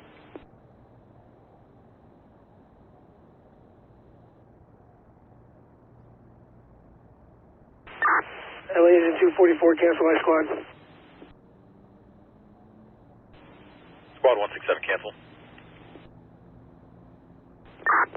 LA squad 29, you can put us on the call in 32s. We're closer to 32s. Copy. Squad 32, cancel.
Engine 29, the callback provided by the alarm company is not a good number. Additionally, the alarm company confirmed the address.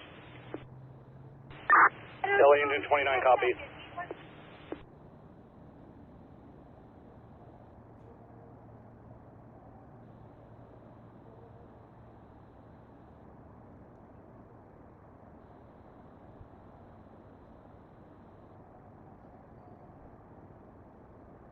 Check MDC.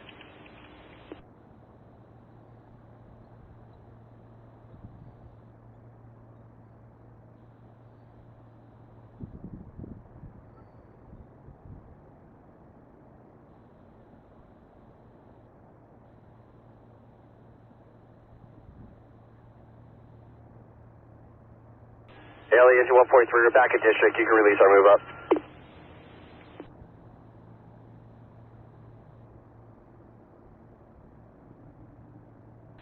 LA engine 150 has been released from the assignment. We have released. We're back in district.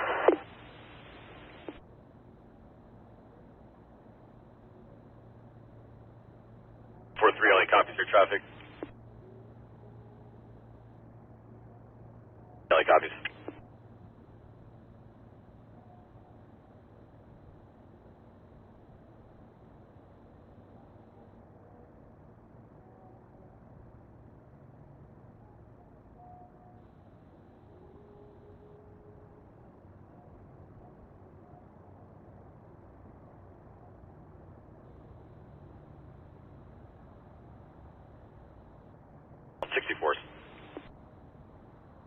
119.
LA engine 32, cancel squad.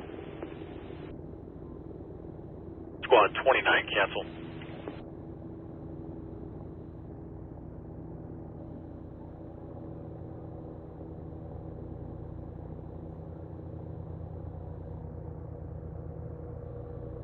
Five, squad 64.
Stroke 762s.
LA Engine 5, can you have the RP come out?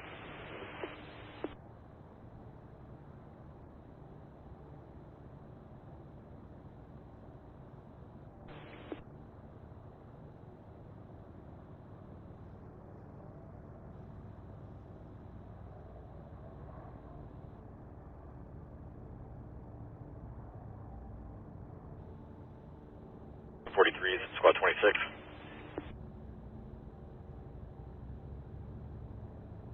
Seven 6-1. LA Eclipse for comm line only were available.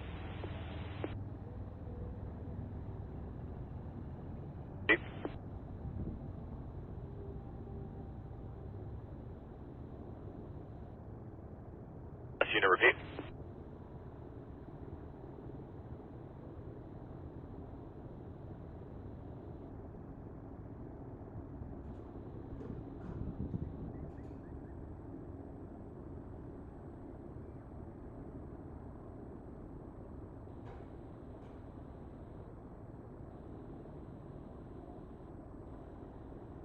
Engine 5, the RP is not the location. It's secondhand info. Okay, copy that. It's going to be, it's just going to be comm line down. No power lines. Copy.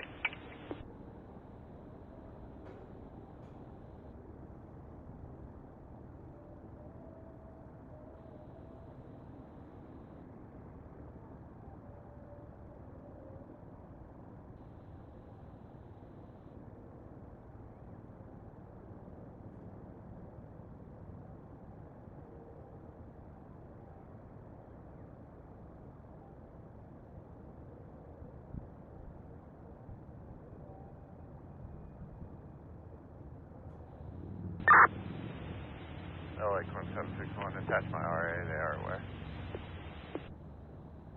761.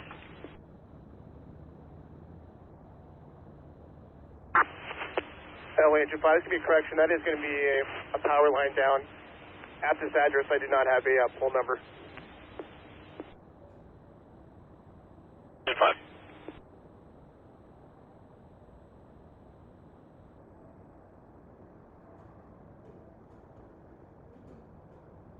Quinn 761, the RA got picked up for a traffic collision with engine 7563. Unconscious 63, engine at squad 19, 2675, Foothill. Go to put it back on the TT. Copy. Quinn 761, it's going to be a false alarm.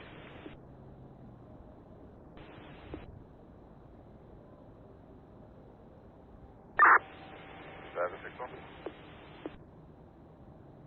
761, did you want the traffic collision? Yeah, affirm. Post on traffic. Copy. Engine 7563, cancel.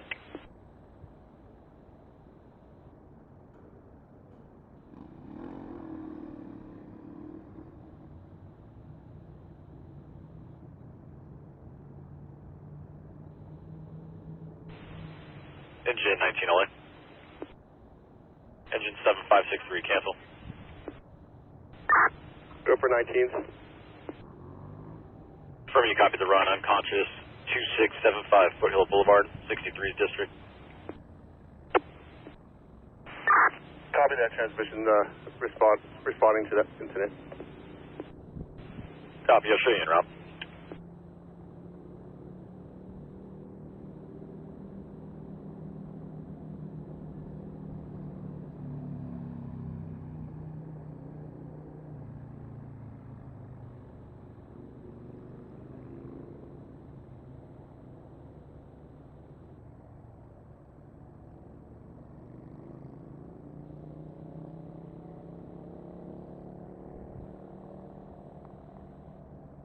Low alarm, 42s.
397, Squad 32.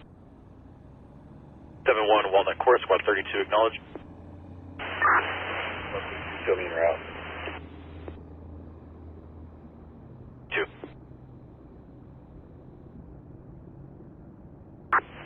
Squad 32, show us en route. Can you repeat?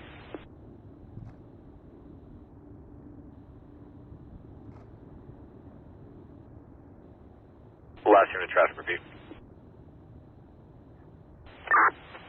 Squad 32, show us en route. Squad 32.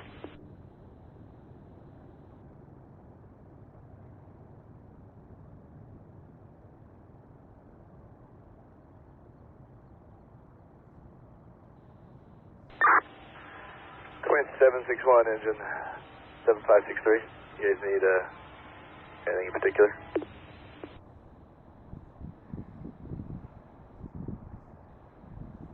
Is Squad 167, Ramona across the valley.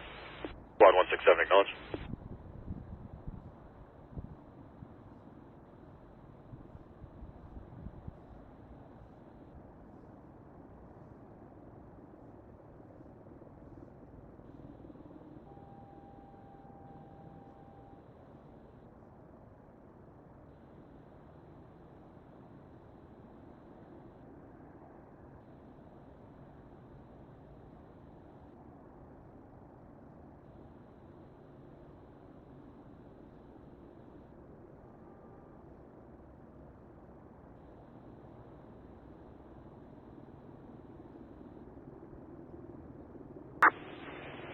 LA-42, this is a small fire in an oven extinguished by personnel on site.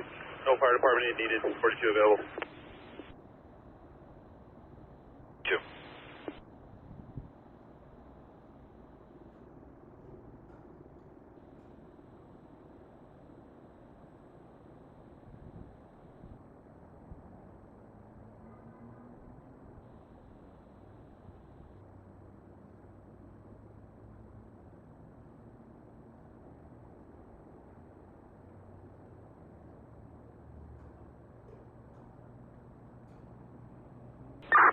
LA engine 7563. We had not been canceled from this call. Show us returning. 7563.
Squad 167, LA.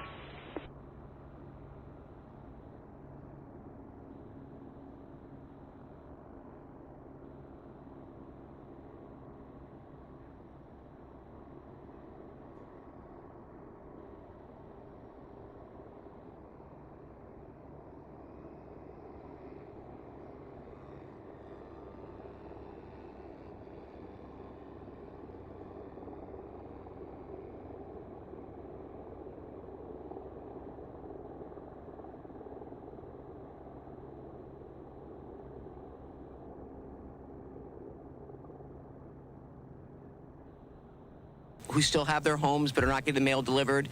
They're going to be coordinating that as well. So that's going to be rolled out through the United States Postal Service, but they are on top of it. Thank you for that question. Collision 166 is squad 90 in place of squad 167. That will conclude our press conference. No Anyone that would like to break out will have Spanish-speaking PIOs along with other POs on the side. Thank you all for coming, and stay safe out there.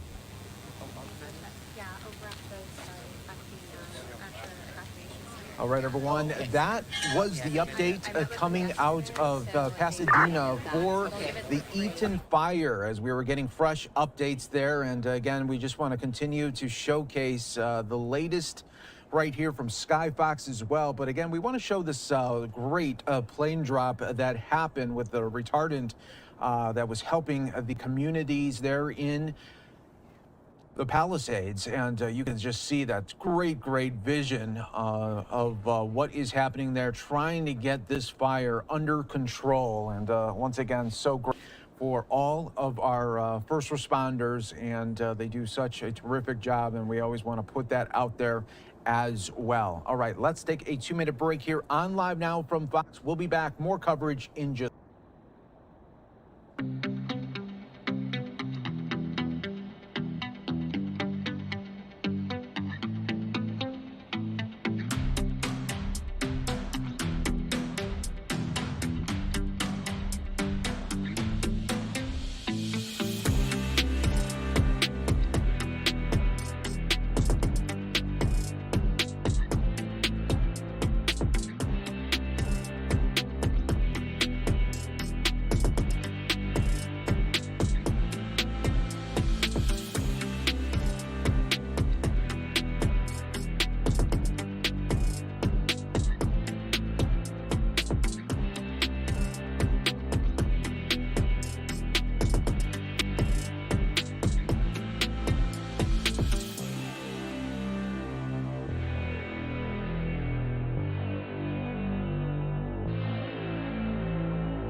LA from Battalion 10.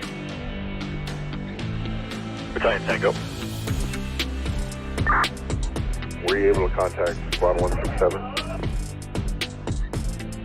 That's negative. The number provided for special contact is no answer. Copy, I'm seeing them out at Methodist Hospital. Battalion 10.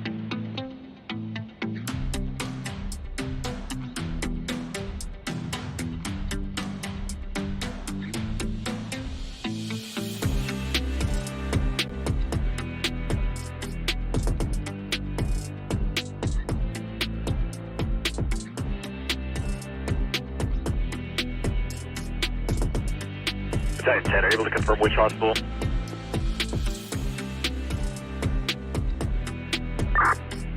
That's Keck in Arcadia. Welcome back to Live Now from Fox. I'm your host, Mike Page. Obviously, we have been covering for you the California fires that have just devastated so many communities in Southern California. And after the crisis is over, no doubt, the insurance really claims will begin, and that probably is already beginning right now. But right now, we want to go out for just a little update on that. Let's go out to Fox Business's Ashley Webster with a breakdown of what is going on. Squad 90, cancel.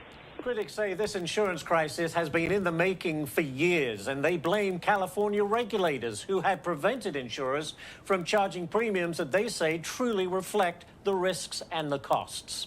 As a result, several insurance companies have left California, eliminating new policies or just simply reducing their exposure. The state's former insurance commissioner says even those homeowners who do have coverage are facing a fight. There's going to be an extraordinary number of claims being filed, and probably, from my experience as 8 years of insurance commissioner, the insurance companies are going to do everything they can to lowball and deny claims. Insurers in California have been refusing to write new policies in areas considered high risk for wildfires. According to the California Department of Insurance, between 2020 and 2022, insurance companies declined to renew 2.8 million homeowner policies in the state. That includes 531,000 in fire-ravaged LA County. And consumer advocates claim it has nothing to do with losing money. The fact of the matter is, insurance companies in California, home insurers specifically, are more profitable than the nationwide average. But the insurance industry said inflation and the high cost of reinsurance leads to higher prices that cannot be capped. There are never caps on insurance costs due to the fluctuating economy. So insurance has to be able to pay out claims. California has what is called the FAIR Plan, an insurer of last resort, but the premiums are more expensive and it provides significantly less coverage. The program's exposure is estimated at $458 billion, but it has just $700 million on hand, raising questions about whether it can cover the claims. And in the wake of these fires, the cost of home insurance in some areas of California could now jump by 30 to 40%. Even if you don't live in California, your home insurance could also become more expensive as insurance companies try to cover their losses. I'm Ashley Webster for the Fox Business Network. All right, thanks so much there, Ashley. We appreciate that. We want to continue to focus on this insurance crisis that will no doubt be played out right now. I want to bring in our next guest to help break this. California insurance claims expert. This is Chip Merlin. Thanks so much for joining us, Chip. Great to be with you. And I know it's just a very terrible time out there in California. Our first question is, I know so many people are going to be talking about these insurance policies, these claims. My question, I think a lot of people are wondering, for the people that are seeing their homes right now in rubble, what are the first things that they should be doing right now? 2466 Flintwood, utilize command 30. Yeah, that's a great question. You know, most of the time I would tell you, go report your insurance claim to your agent, go read your insurance policy. But if your house or your business has just been burnt to the ground, that insurance policy probably got burnt up as well. So you're going to also have to be asking your insurance agent to get the insurance policy. The question to the insurance agent, you know, who's going to be coming to take care of the adjustment of the house? How soon can I expect to get additional monies for additional living expense? And if you're a business, where I might be able to go to reopen on a temporary basis. Yeah, that's really good insight there as well. And I think a lot of people are wondering, too, in this situation, when you look at maybe people, if they've been in their homes maybe 10, 15 years and they've had their policy, maybe haven't updated it as much, what happens in those situations when maybe they've made some upgrades to their home? They won't necessarily get those upgrades back, will they? No, that's a great question, and it's unfortunate that people don't have a better relationship with their insurance agent. And I get it. Most people hear insurance agent, they go screaming somewhere else because that's the last thing that last person they might want to talk to. But the truth is, by keeping up on the evaluations, you keep from being underinsured. And if you have not upgraded your insurance, you should do so. And this is for everybody listening. Construction prices have outdone all the rest of the inflation, and they've gone up significantly in the last 5 years.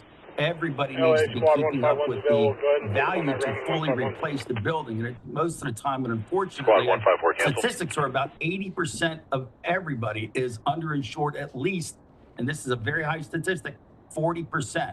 You know, so that means you're not going to have enough money to get rebuilt. And so it's very important to get full replacement costs. And then when you have a major destruction, and community like this afterwards, the prices go up right away. Get a little bit additional guaranteed replacement costs just for these types of circumstances. Yeah, those are all great points there, Chip, because I think a lot of people, they look at, they look on Zillow, they look on other sites and they say, wow, my home's worth, 700, maybe, 800, whatever. They think they'll probably get that check. They won't. No, you're not going to get that check right away. And as a matter of fact, the value of your land and your property, the real estate market value, has nothing to do with the amount that you should be insuring the structure. You should be looking at what's the replacement cost value. You have to build it back up from $1 to replace it. And that's unfortunately what a lot of these our brothers and sisters have just had this unfortunate tragedy happen to them. And you've got to keep up on content. You got to keep up on, if it's an older home, you asked about an older home. The codes have changed a lot because, and in part, California's been adopting new codes to make structures more resilient to wildfires so that we won't have these types of things happening again.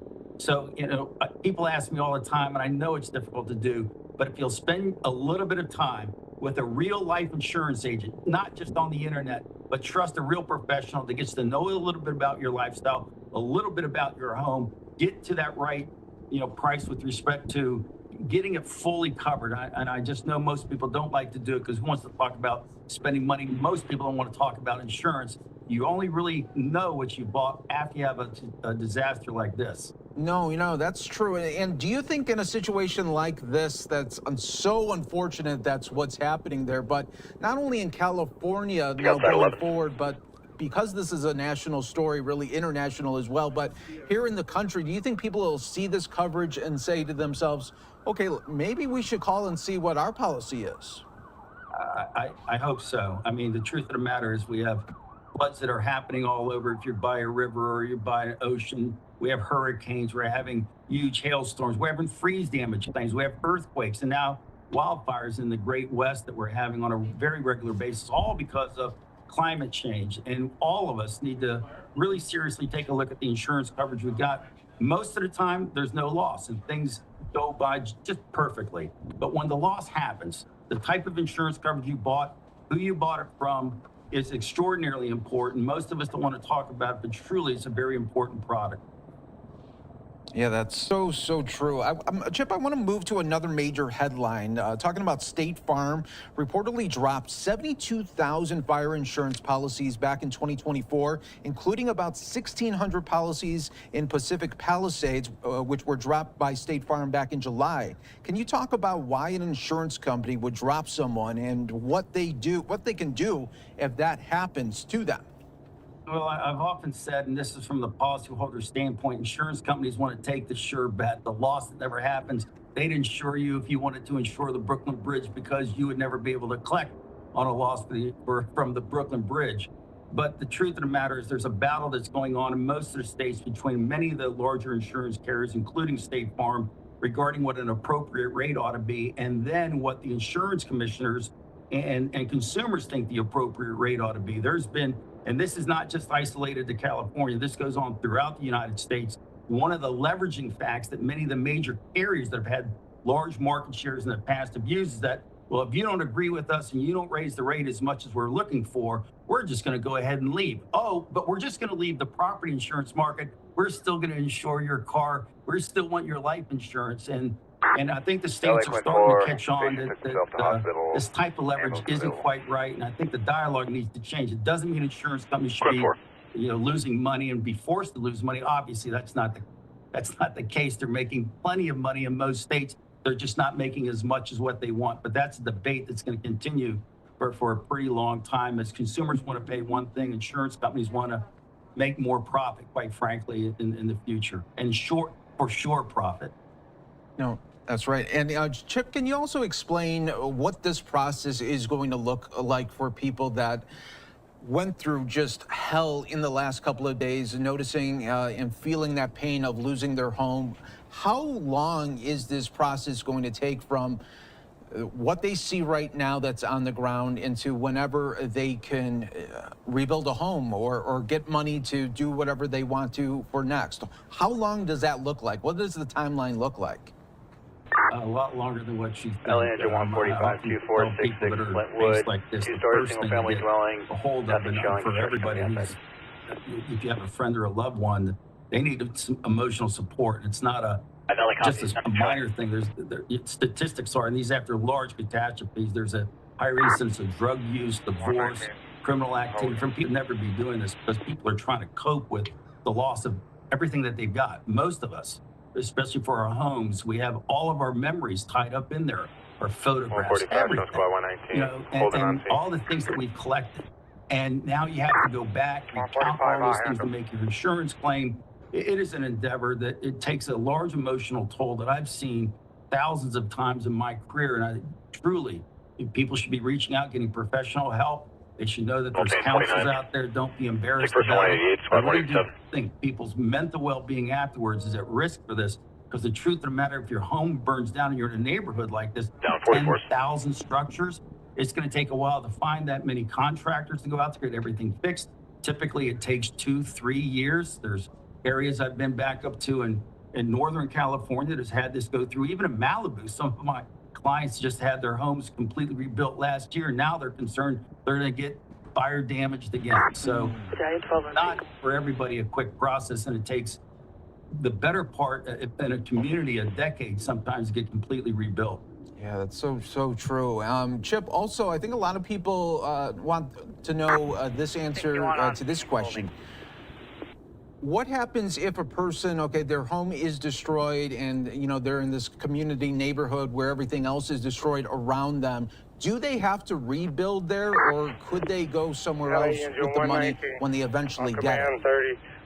That's a great question. And the truth of the matter is, most insurance policies allow you to rebuild anywhere you want, and you don't have to rebuild back there. You can take that same amount of money and go rebuild somewhere else and still get your replacement costs rebuilding somewhere else. Every insurance policy is different, but I'd say about 95% of them allow you to rebuild, not on that location, but somewhere else, so long as it's back to rebuilding a home for a home and a business for a business. You can use that money anywhere you want. And unfortunately, some communities never get rebuilt, just because of that. The community afterward, and these are for policy leaders, should very quickly, I mean, now, today, tomorrow, start getting other people that are committed to the community about what are we going to do, to rebuild our community, to rebuild it back better, to rebuild it back more resilient, so this will never happen again, so that our neighbors, our brothers and sisters will want to move back here, and we have a thriving neighborhood, maybe better than it was before. There are other areas in the country that have done this. FEMA has a great how to do this. Colorado Springs did it after their wildfires as well. So there is some history that we can copy from that. All right, Chip Merlin, thanks so much for joining us on Live Now from Fox. Great conversation, and I know these questions will continue to be coming for so many out there in Southern California. We appreciate your time. Thank you very much. All right, everyone, we will take another 2-minute break. Stay right here with us. More coverage coming up in just moments on Live. Information only, that's a correction. That is a 3/4 inch gas pipe. 3/4 inch. That's it.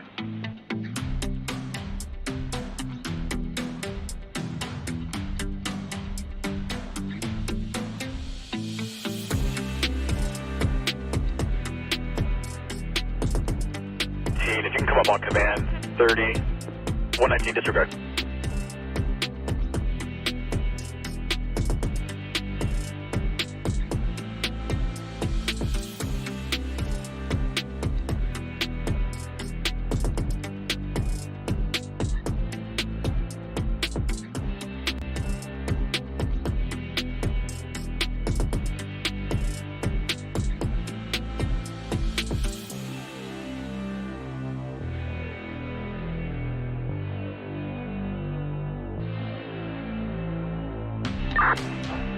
Engine 151, cancel squad.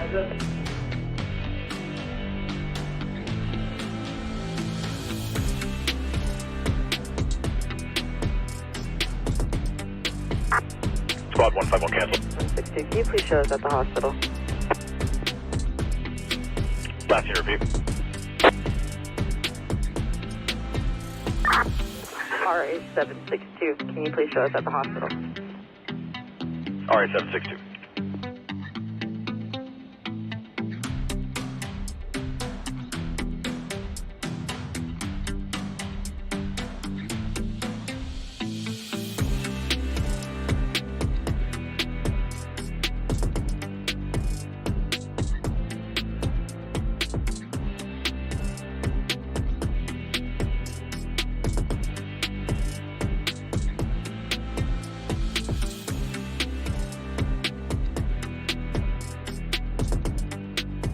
And welcome back, everyone, here to Live Now from Fox. We appreciate everyone continuing to join us here. Tons of travelers are facing delays at some of the nation's busiest airports. Today's winter storm forced airlines to cancel more than 2,000 flights. So right now we are going to continue to talk about this big story as well. So many stories happening all across the country. We're trying to focus in on the biggest ones here for you. So let's go out right now. Fox's Kennedy Hayes joining us live at Dallas Fort Worth International Airport to show us how travelers are holding up today. Hi, Mike. Well, it is a tough day for flying. Some travelers here at DFW say they've been stranded since yesterday. My flight was canceled yesterday. I just moved my sister to Waco, Texas, and I've been in the airport since this morning. They say like, no, you were supposed to fly at 9 a.m., but we'll schedule your flight. You have to fly at 4 p.m. So I've been here almost 7 hours. Airports are seeing more cancellations than yesterday, over 2,600 according to FlightAware. At least 500 of them were supposed to arrive or depart DFW. Part of this is because of delays at other airports like Delta's hub at Atlanta, Hartsfield, Jackson International. More than 70% of the flights there are canceled. We saw a scary situation on a Delta flight headed out of Atlanta around 9 this morning. The Boeing 757-300 aborted takeoff because of an engine issue. A couple hundred passengers had to use the emergency slides to evacuate. No one was seriously hurt. And if you are supposed to fly out this evening, you can always check with your airline to see if they're offering waivers so you can switch your flight for free. Mike? All right, Kennedy, thanks so much for joining us here on Live Now from Fox. I really think right now the slogan for 2025 is anything can happen. Thanks so much for the updates. We really appreciate it here, as always. We'll take another 2-minute break. When we come back, we'll be talking to TMZ to get a breakdown of some of the celebrities' big homes that have been destroyed from the California fires. That's coming up next.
LA 188, cancel squad.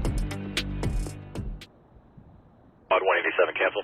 And welcome back, everyone, here to Live Now from Fox. Again, we appreciate you continuing to join us all right here as no doubt on Live Now from Fox. We have been talking about this mega fires that have been happening out in Southern California, just devastating so many people, and really caught up in that as well is celebrities, and some big time celebrity homes have gone up as well in the flames here. So I want to bring in our next guest to help break it all down for us. This is TMZ's Branson Quirk. Thanks so much for joining us on Live Now today to talk a little bit about these celebrities that are just like normal people right now there in Southern California.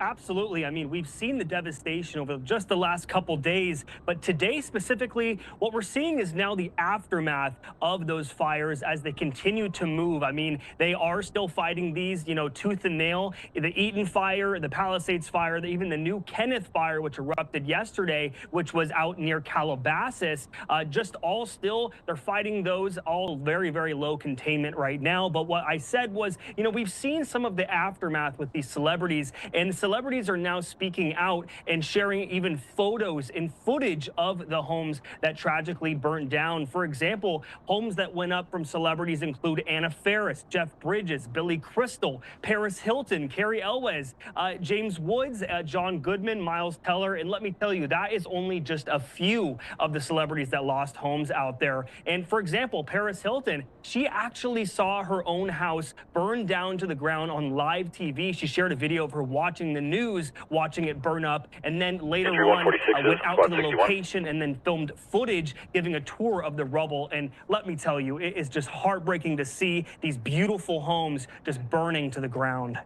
No, it really, really is. And Branson, what has been some of the reaction from people, especially on social media? I could see it going one of two ways. People, sad for the celebrities, and then others saying, well, they got the money, they can rebuild, life will move on for them. What's it been like? It has been definitely a divisive issue online when it comes to that question, because people tend to like to make those comments about people that have money. And I mean, obviously, a lot of these people that have lost homes will definitely land on their feet, but that doesn't excuse them from being, human beings. They have feelings just like you and I. They've made memories at these homes. They all have, or some of them have children, which they've made, very precious memories with their families growing up in these special places. So it's not, I think, helpful to bring up things like, oh, well, it's because they have money that these things aren't that bad for them, because some people that's not the way it works. I mean, memories are precious and irreplaceable. I mean, even going out to Malibu, we talked to Adam Carolla yesterday on TMZ Live, and he made that claim saying, that we all have feelings just like you and I. And it's terrible to even bring that up. No, it really, really is, because you got to think about all, like you said, the memories that were made in these homes, as well as maybe some of the photographs that they'll never be able to get again. That, was before the times of the smartphones and everything that could be on your phone at this moment here. But even documents, everything. I was talking to a coworker the other day, and I was saying to them, I says, imagine, go to your home right now. Look at everything in there. Could you imagine it just gone tomorrow? I mean, that is something to think about. And I will say, too, I mean, all of these homes that burned down, there are, over 1,500 just in the Palisades area. And let me tell you as well, it's not just celebrity homes that have burned down here. So a lot of people have been affected. For example, we have a coworker here who has a home out there, and they even had to run from this fire. And it's terrifying. And it's just terrifying for everybody, being a celebrity or not. And I will also get into the fact that people are not just divided on that topic. They're also divided on whether or not the city handled this correctly. There's, been comments about the fire hydrants. Gavin Newsom's been slammed with questions about that.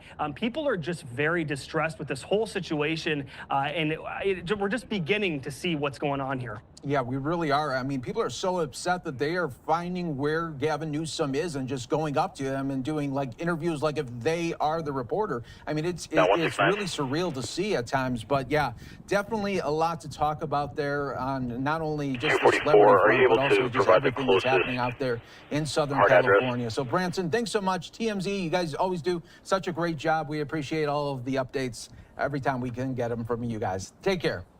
You too. Thanks so much. No problem. All right, everyone. We'll take our final break here of the hour on Live Now from Fox. Stay right here with us. More coverage.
244, go.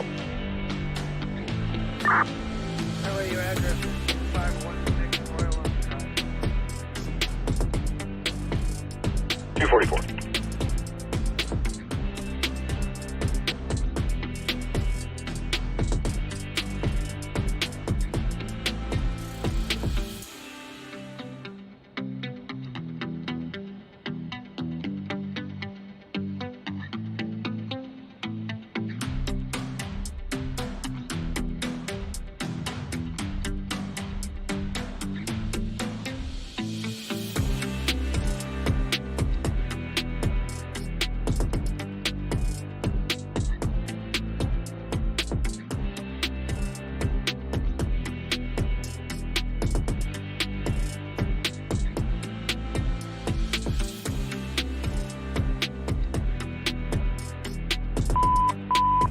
Traffic 118s, westbound 60, so Hacienda. Welcome back, everyone. You're live now from acknowledge. Fox. I'm your host, Mike Page. Thanks again for being with us as we continue to bring you just some of the latest updates coming out of Southern California. I do want to show you again here from Fox 11, getting an interview with the LA fire chief talking about the response from these horrible, horrible fires. Let's listen in.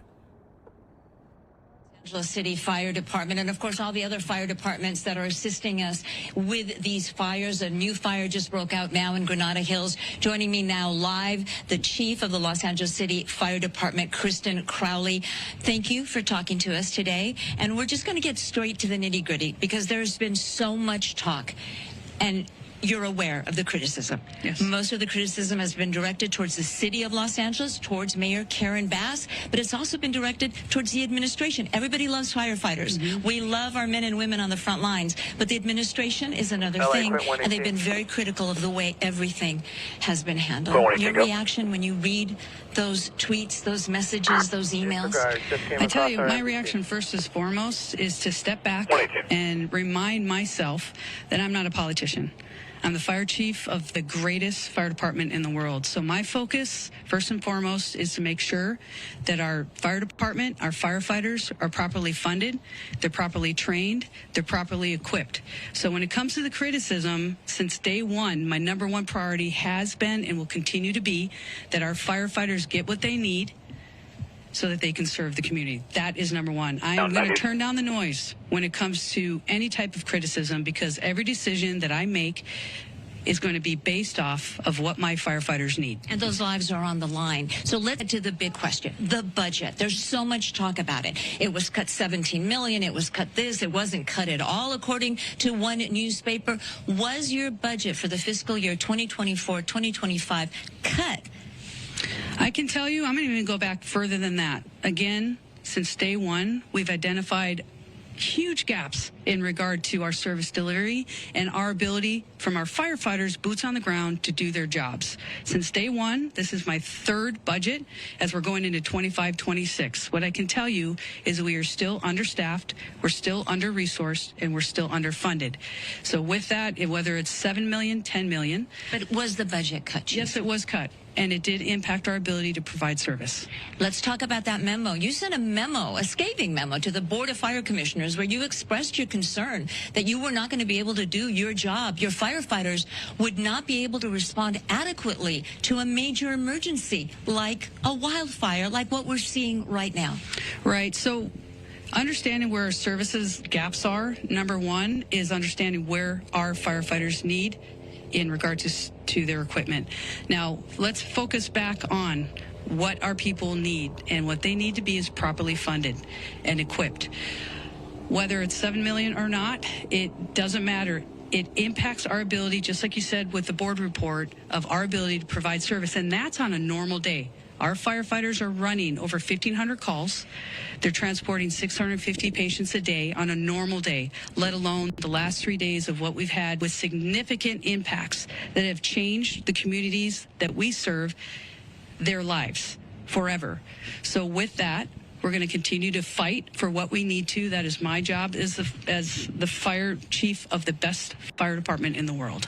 In December, you wrote that memo. You said that these budget cuts were going to severely affect your department, from everything from brush clearance checks to make sure homeowners were doing what they needed to do, to fire hydrant checks.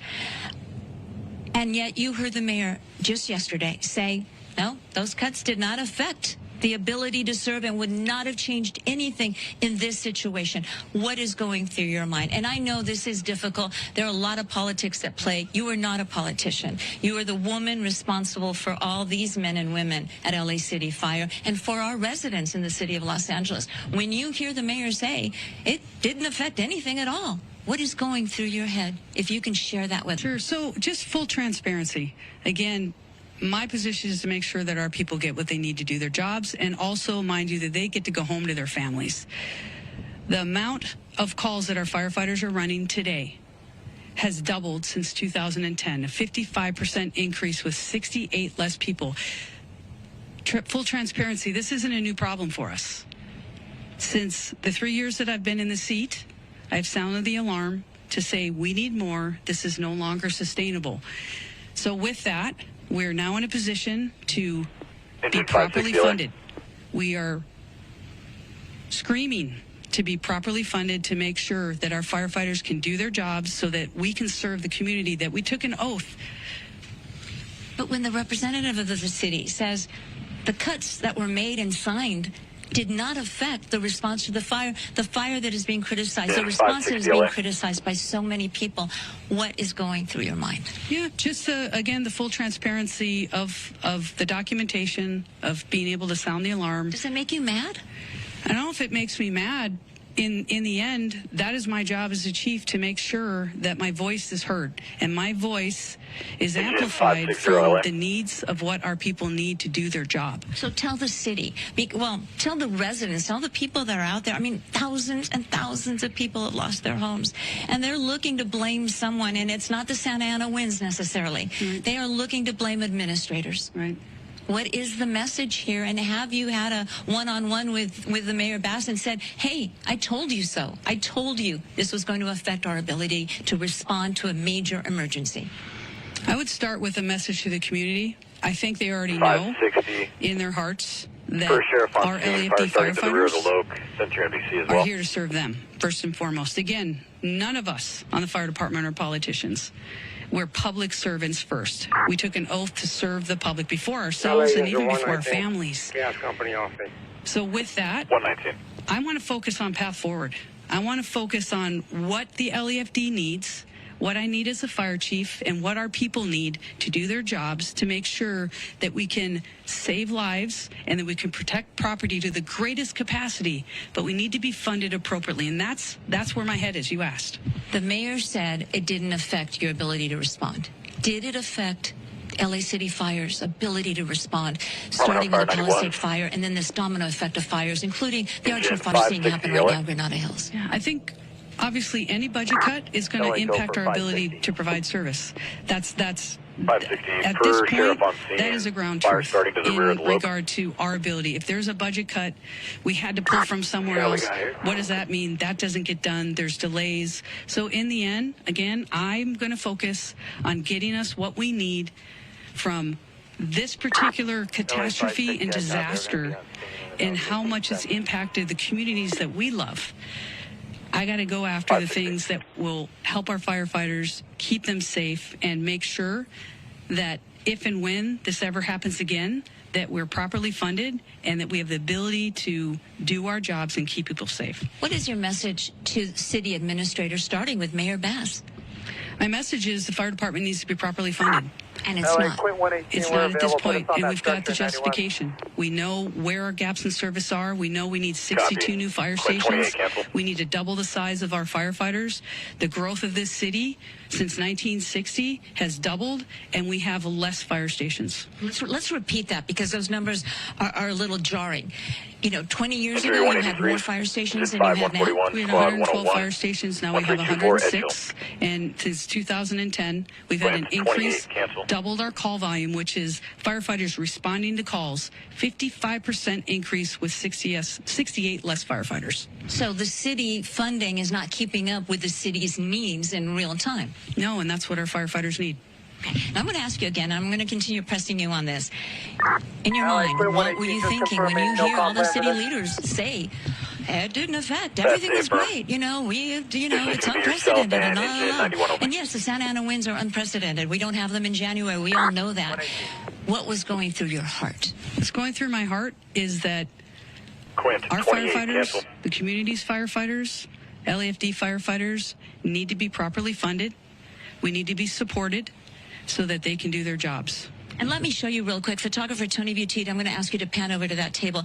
Tell me what I'm looking at. This is memo after memo after memo, including to the Board of Fire Commissioners, where you pointed out your concern that you were not going to adequately be able to respond to a wildfire, an earthquake, everything that we see precisely in the city. That's my job as a chief, is to take a big step back and understand where and how can we better serve the community. As a community needs more, we need to have more to make sure that our firefighters can serve them.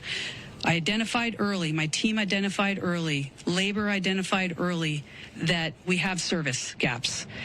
So when you talk about sounding the alarm and asking and requesting budgets that are easily justifiable based off of the data, real data, shows what the fire department needs to serve this beautiful city and the beautiful community that we swore that we would. That's what that is about. It is the follow-up. It's showing and justifying where our gaps are, and it's raising and sounding the alarm that the fire department is underfunded, understaffed, and under-resourced. Do you believe, had your budget concerns been properly addressed in the new fiscal year, would we have seen the same outcome that we are seeing now with thousands and thousands, unprecedented numbers of structures, homes, businesses lost? Would the outcome have been different if they had listened to you? I do believe if we would have set ourselves up appropriately over the past 3 years, we would have been in a better position of what had happened here in the city where we lost homes and we lost lives. That has to be very emotional for you. This is your job, but this has to be emotional. This is more than a job to us. This is who we are. This is our duty. And when you don't have that ability and people don't listen, that's why I'm talking to you right now. The fire department needs to be funded appropriately so that I can look any community member in the eye and say, your LAFD's got your back. And right now you can't? Right now, no. And that's why I'm here. And how does that make you feel? This is the burden of command as a fire chief of the greatest department in the world that I've wholeheartedly raised my hand to say, yes, I will represent the amazing men and women of the LAFD. And when they're not getting what they need to do their jobs, it's enough. And that's why I'm here. And you have injured firefighters too, and you see those homes that have burned to the ground. There is so much loss. People are out of jobs. What goes through your heart when you see that? The community is our community. Our firefighters stand with the community. We live in the communities that burned. So if anybody says anything in regard to our firefighters not doing everything that they can to protect our neighbors, our community, I will stand up and defend every action that members went through and are still actively fighting fire. I don't think anybody is criticizing the firefighters. I think the criticism has been lobbed maybe 80% at the city of Los Angeles and maybe 20% at the administration here. Well, again, I'm here to make sure that we are garnering the support to get our LAFD firefighters what they need to do their jobs, period. Did the city of Los Angeles fail you and your department and our city? It's my job to stand up as a chief and exactly say justifiably what the fire department needs to operate to meet the demands of the community. Did they fail you? That is our job. And I tell you, that's why I'm here. So let's get us what we need so our firefighters can do their jobs. Did they fail you? Yes. Chief Kristen Crowley, I believe the anchors wanted to ask a question back there, had some comments. We do, Gigi. If you could please ask her regarding the Times article that came out that the Santa Ynez Reservoir was closed to repairs and it was empty. 117 million gallons of water could have been used in this fight. The question is about the Santa Ynez Reservoir being empty. There's been a lot of questions about that. Sure. So my stance on this is, when a firefighter comes up to a hydrant, we expect there's going to be water. We don't control the water supply. Our firefighters are there to protect lives and property and to make sure that we're properly trained and equipped. That's my position on this. So if there's no water, I don't know how the water gets to the hydrants. Please defer that to DWP or whomever controls that part. But I can tell you the resiliency of our firefighters, if there's no water, they're going to go find water. They're going to figure out a way to do the best they can with what they've got in a very dynamic situation. And I know you expressed concerns that those DWP hydrants would not be inspected thoroughly because of the budget cuts.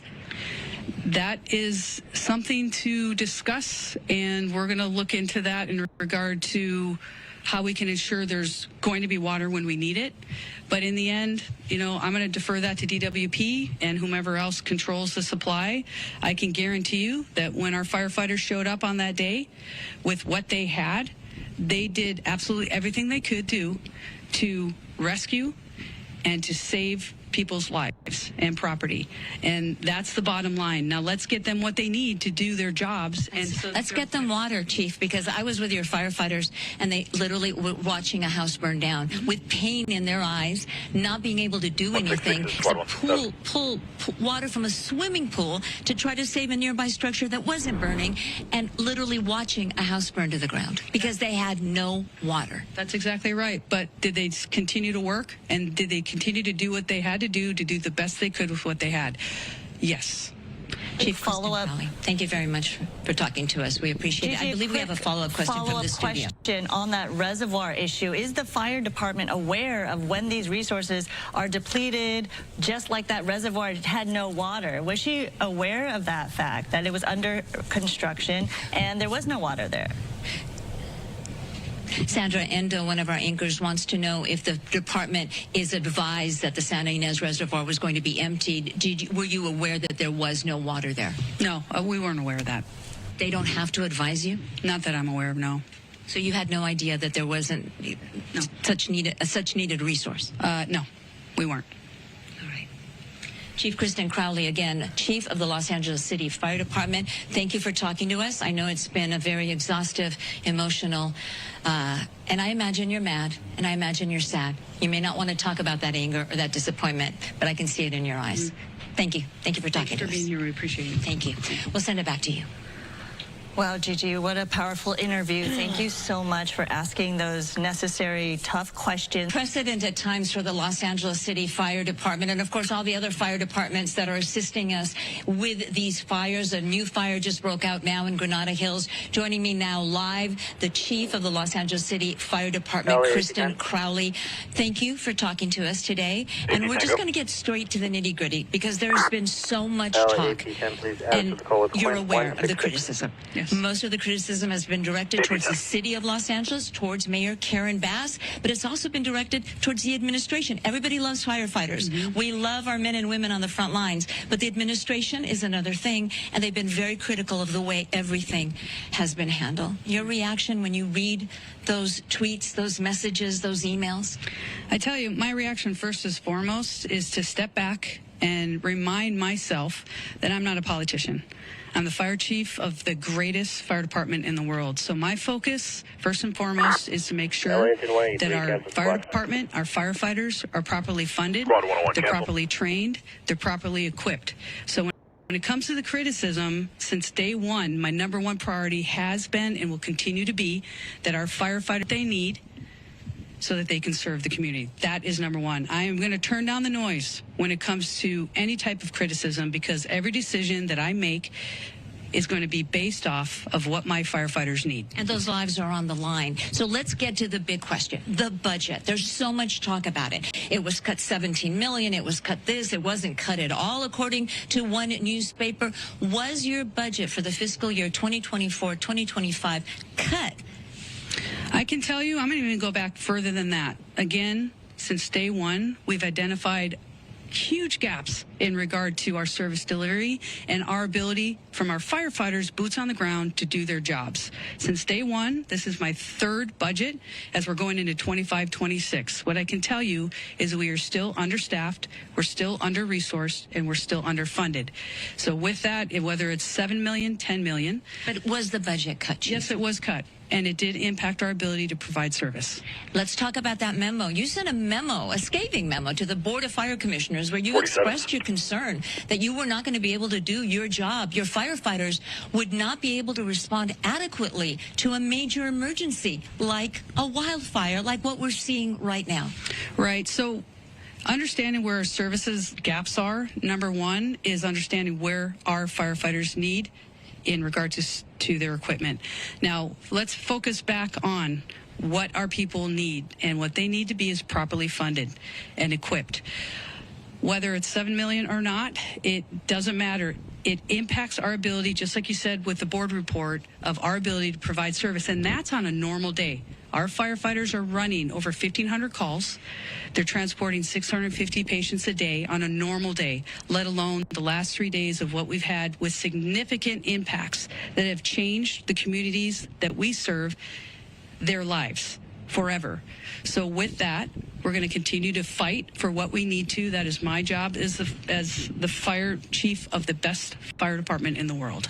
In December, you wrote that memo. You said that these budget cuts were going to severely affect your department, from everything from brush clearance checks to make sure homeowners were doing what they needed to do, to fire hydrant checks.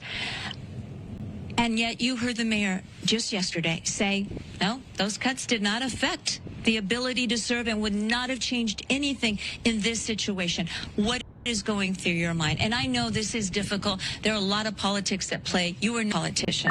You are the woman responsible for all these men and women at LA City Fire and for our residents in the city of Los Angeles. When you hear the mayor say it didn't affect anything at all, what is going through your head? If you can share that with us. Sure. So just full transparency. Again, my position is to make sure that our people get what they need to do their jobs, and also, mind you, that they get to go home to their families. The amount of calls that our firefighters are running today has doubled since 2010, a 55% increase with 68 less people. Full transparency, this isn't a new problem for us. Since the 3 years that I've been in the seat, I've sounded the alarm to say we need more. This is no longer sustainable. So with that, we're now in a position to be properly funded. We are...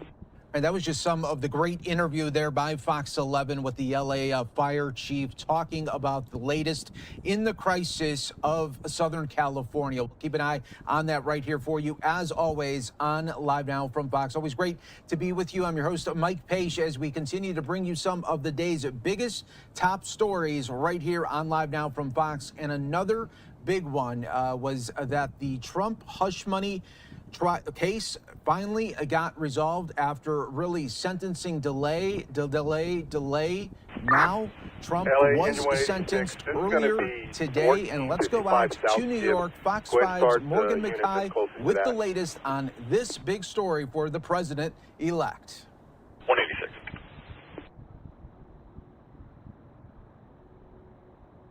Case took around 30 minutes, and although he won't be facing any penalties in just 10 days, Trump will technically be the first convicted felon sworn in as president. Sir, I wish you Godspeed as you assume your second term in office. Judge Juan Merchan sentencing President-elect Donald Trump to unconditional discharge, which means that Trump will not face any prison time, nor will he be forced to pay any fines. However, this does mean that Trump will now be the first convicted felon to become president. Your Honor, this has been a very terrible experience. Trump appeared virtually in court from Florida and took the opportunity to argue again that this case was politically motivated. It's been a political witch hunt. It was done to damage my reputation so that I'd lose the election. But prosecutor John Steinglass argued that it was a unanimous jury that found Trump guilty of 34 counts of false business records in order to hide hush money payments to adult film star Stormy Daniels in an effort to influence the 2016 presidential election. Steinglass accused Trump of showing no remorse for his actions and said Trump instead has promised retribution. Instead of preserving, protecting, and defending our constitutionally established system of criminal justice, the defendant, the once and future President of the United States, has engaged in a coordinated campaign to undermine its legitimacy. I'm very very much disagree. Trump's attorney, Todd Blanche, pushing back, arguing that Americans made their opinions known about the merits of this case at the ballot box this past November. The American voters got a chance to see and decide for themselves whether this is the kind of case that should have been brought. And they decided. But Trump winning the election is why Judge Merchan said that he had to ultimately sentence Trump to unconditional discharge, acknowledging the legal protections granted to the office of the chief executive, but argued, despite the extraordinary breadth of those protections, one power they do not provide is the power to erase a jury verdict. Attorney making it clear that they will be appealing this verdict. Trump taking to social media after the sentencing, declaring victory, saying, quote, Democrats have lost another pathetic, un-American witch hunt. Reporting live, I'm Morgan Mackay. Mike, back to you. Yeah, Morgan, we knew he was going to respond. We just didn't know how. And then, yeah, that is the typical Trump fashion there, just gearing up 10 days away from the big inauguration. So, yeah, we'll definitely be looking at that. But that really just sums up just how crazy the 2024 election cycle was, everything that was going on with Donald Trump, from the attempted assassinations to his legal battles and then the election as a whole. And now it really comes to an end here as the sentencing phase wraps up. And now we settle and get ready for inauguration. Exactly. You know, the trial ended in May, and it took, almost 8 months here or so for Trump to eventually be sentenced. It's been almost the entire 2024 that Trump was facing this hush money case, but he used a lot of the trial as an opportunity to campaign, and he really used this, and he said that he referred to this case saying the American people really showed that they do not believe in the merits of this case, and they made it clear in November.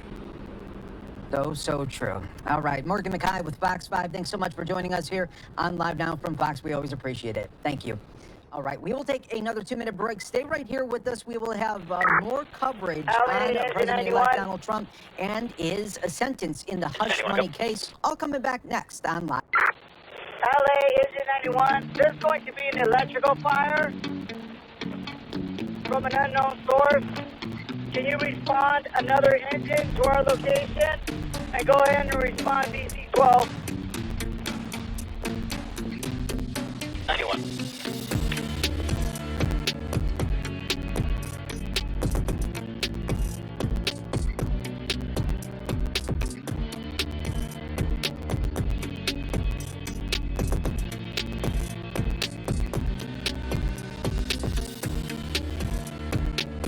You're getting engine 43 of Battalion 12.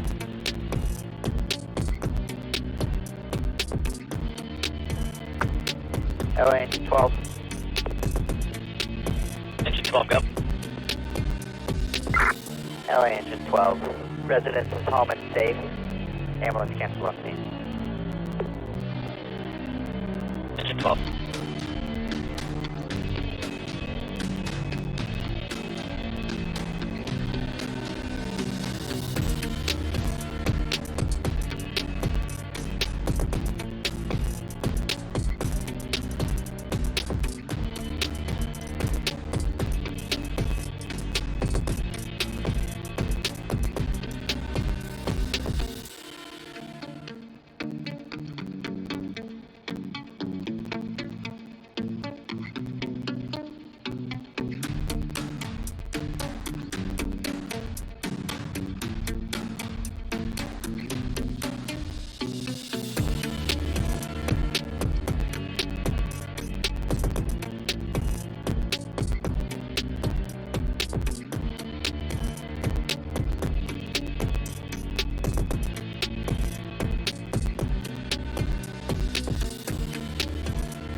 And welcome back, everyone, here live now from Fox. We appreciate everyone continuing to join us all in real time right here on Live Now from Fox. I do want to continue our coverage here. One of the big stories that we have been following, of course, Donald Trump sentenced today in his hush money case, won't face any jail time. I do want to bring in our next guest to help us break it all down. Legal analyst Jacqueline Goodman joining us on the show. Jacqueline, thanks so much for being with us on Live Now from Fox today. Hi, thanks for having me. No problem. So let's get a little bit into it here. This was expected where he was not going to face any jail time or probation. Right, Judge Marchand telegraphed that in his earlier comments, so we knew that. And that was really what had, in a sense, cemented the idea that this is going to go forward, because the appellate courts, the United States Supreme Court, all of those rulings were, all of them working together. And so I think President-elect Laurel Avenue.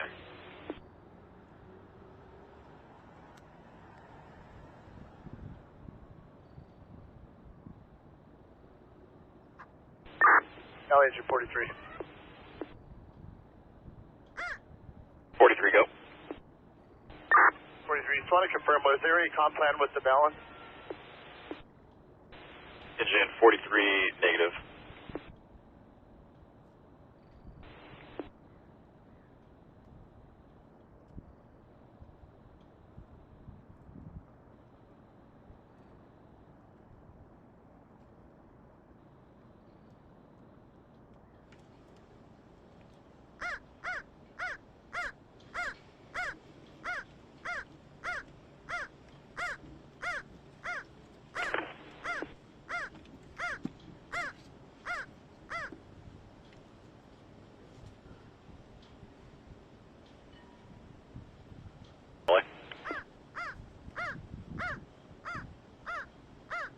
LA 91, go.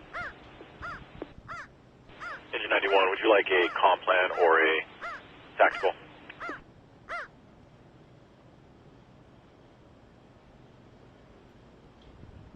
LA engine 91, let me have a tactical.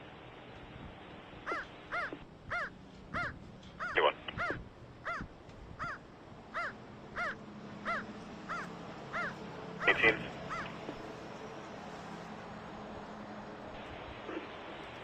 All units on the Apartment House Fire 91s, utilize 65 direct, 65 direct.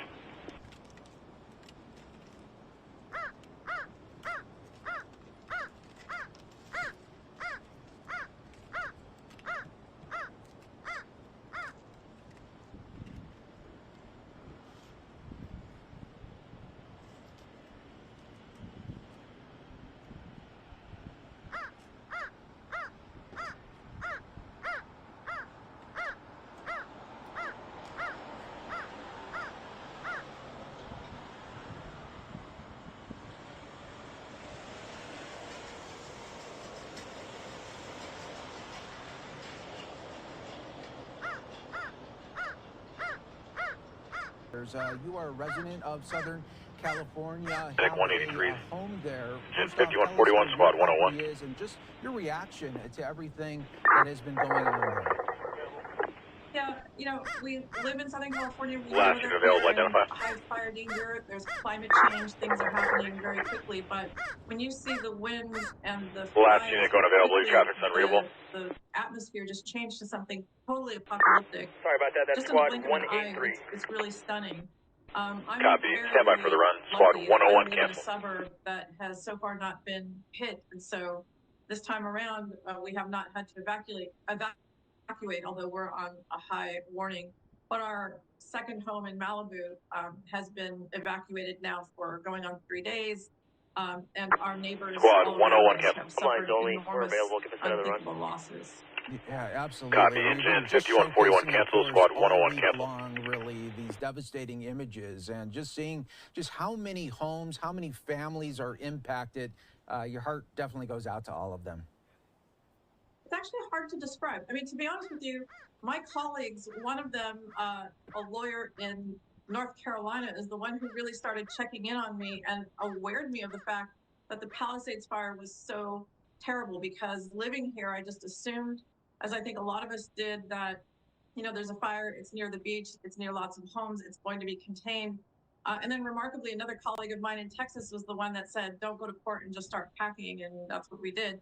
But it's hard to, even when you think that you're of the mindset that you'd be prepared, it's really hard to wrap your head around the enormity of the devastation and the number of fires. I can see them starting in other, enclaves near my home in the suburbs, and those don't even get reported. So it's yesterday I was in downtown Los Angeles in court, and it was empty, and the smoke was so thick you couldn't even see the sun. It was really remarkable and quite a shocking thing to see.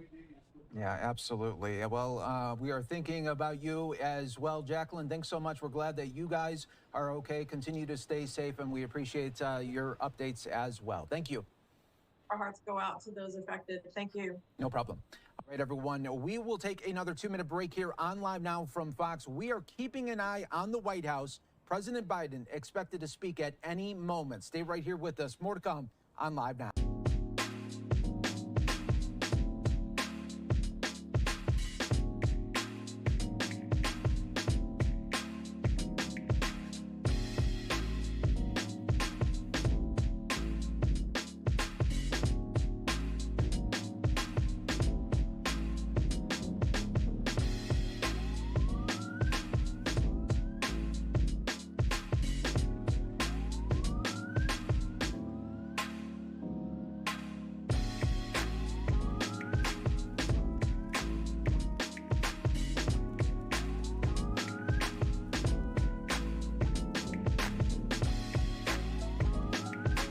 Medic Rescue 186 Squad 101.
That is going to do it for my time here on the desk. My colleague, Christina Evans, will be with you for the next several hours, breaking down the biggest top stories, including, of course, the LA County fires. All right, we are keeping an eye, though, out on in the White House. President Biden expected to talk about the fires, give a big update, and then he is expected to talk about the latest job numbers as well. So we'll be keeping an eye on this shot. Let's go out to Pasadena, California, though. Earlier today, getting an update on the Eaton fire. We've also extended the opportunity to utility companies to participate and answer your questions.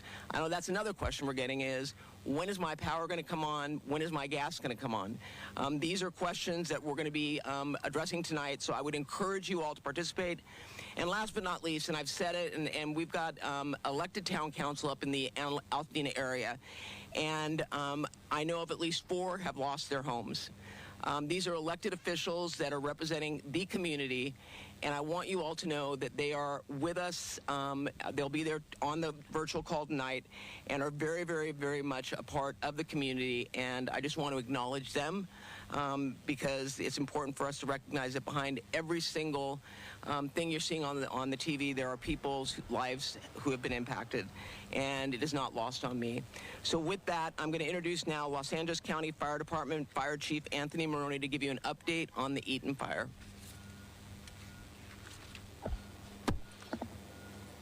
So good afternoon. Thank you, Supervisor Barger. The Eaton fire is estimated to be 13,956 acres with 3% containment. We have over 7,000 structures damaged or destroyed and 1,527 firefighting personnel on scene. Yesterday afternoon, the Eaton fire made a run towards historic Mount Wilson. The Mount Wilson Observatory and the telescope are undamaged thanks to the efforts of our firefighters and observatory staff. No buildings or infrastructure have been damaged or destroyed at Mount Wilson. We are appreciative to our many mutual aid and out-of-state fire partners for providing assistance to Los Angeles County in our time of greatest need. The current red flag event that we are under right now will expire at 6 p.m. this evening. However, we do anticipate another red flag event beginning on Monday, and I can assure everybody that LA County will be prepared. Before I close, I would like to thank Board Chair and 5th District Supervisor Catherine Barger for her unwavering support and leadership. I would also like to acknowledge the tireless efforts of all first responders who have put themselves in harm's way to protect residents and property. And to our residents impacted by this devastating fire siege, please rest assured that we will not stop until the fires are fully contained, and we will continue to be here for you as we plan for the repopulation, recovery, and rebuilding that will be occurring. Thank you. I would now like to introduce Assistant Sheriff Myron Johnson of the Los Angeles County Sheriff's Department. Well, good afternoon. The Los Angeles County Sheriff's Department has deployed over 500 sheriff's personnel and still have actively deployed additional personnel to the fires. And that's in addition to our normal patrol staffing functions. Deputies have actively patrolled the evacuated areas and increased their presence in those areas for looting, deterrence, as well as burglary suppression efforts. Overall, the evacuations for the Palisades, Eaton, Hearst, Kenneth, and Lydia fires, evacuation orders approximately 100,053 residents are under evacuation orders, and approximately 57,830 structures remain at risk. Evacuation warnings, approximately 166,800 residents are under evacuation warnings, and approximately 50,837 structures remain at risk. As you heard our sheriff speak about yesterday and this morning, we have a curfew enacted in the affected areas. It's been established in the Palisades and the Eaton fire areas, and it's a mandatory evacuation zones, that will be in effect from 6 p.m. this afternoon until 6 a.m. tomorrow until further notice. This curfew will be strictly enforced and is being taken to enhance public safety, protect property, and prevent looting in areas where residents have been evacuated. We ask that all individuals comply with the curfew and stay clear of the impacted areas unless you're an authorized personnel member, such as a fire representative or an emergency first responder. Anyone found in violation of the curfew will be subject to arrest for a misdemeanor under LA County Code Section 2.68.320. And conviction of that section results in a fine up to $1,000 and jail time. We understand this is an extremely stressful and challenging moment for our residents in this community, but we appreciate the public's cooperation, and we will work together during this crisis. We also have additional assets from the National Guard that are assisting in law enforcement efforts during this catastrophe. We requested the National Guard's assistance yesterday. Several National Guard members arrived last night and were deployed in the Eaton fire area and are assisting with road closures and critical infrastructure protection efforts. As additional National Guard personnel arrive, the Sheriff's Department will strategically coordinate their deployment to both the areas in collaboration with LAPD, Pasadena Police Department, Santa Monica Police Department, Azusa Police Department, and Arcadia Police Department. LA, engine 186, person sleeping only. Go ahead There and continues to be criminal activity in the Eaton area, and we continue to make additional Copy. arrests. Squad since 101, yesterday, cancel. but these numbers are still fluctuating, and we're gathering the information. In total, we have made about 18 arrests between Eaton and the Palisades fire. 15 in Eaton. 47. And then 3 in 593, squad Palisades. 167. Charges include possession of narcotics, possession of burglary tools, burglary, identity theft, looting. One suspect was on active parole and was also charged with possession of a concealed firearm. Unfortunately, we have confirmed 8 deaths in our jurisdiction, 6 in the Eaton fire area and 2 in the Palisades County area. Our Homicide Bureau is working closely with the LA County Coroner's Office to respond to any deaths that have been reported. Our detectives have started to process certain investigations related to the fire, but they have to wait for access due to the dangerous conditions that still exist, such as downed power lines, leaking gas, and spot fires that are occurring. And just as Chief Maroney indicated, I'd like to acknowledge the hardworking men and women out there on the front line, making sure this community is safe. And this department is dedicated to apply every resource we have to be with you until we can get a handle on this tragic event. And now with that, I'd like to introduce Operations Section Chief Don Fergulia. Engine 538, medical arm 5017 Lewis. Was done. Entrance squad 111 injury, ALS 23264 Sherwood Place. A few words, but I want to publicly thank you, Supervisor Hahn, because I know that you've been working as Metro Chair to help navigate the transportation system as it relates to the impact of these fires. So with that, Supervisor Hahn. Thank you, Supervisor Barger. I'm here to support you in any way.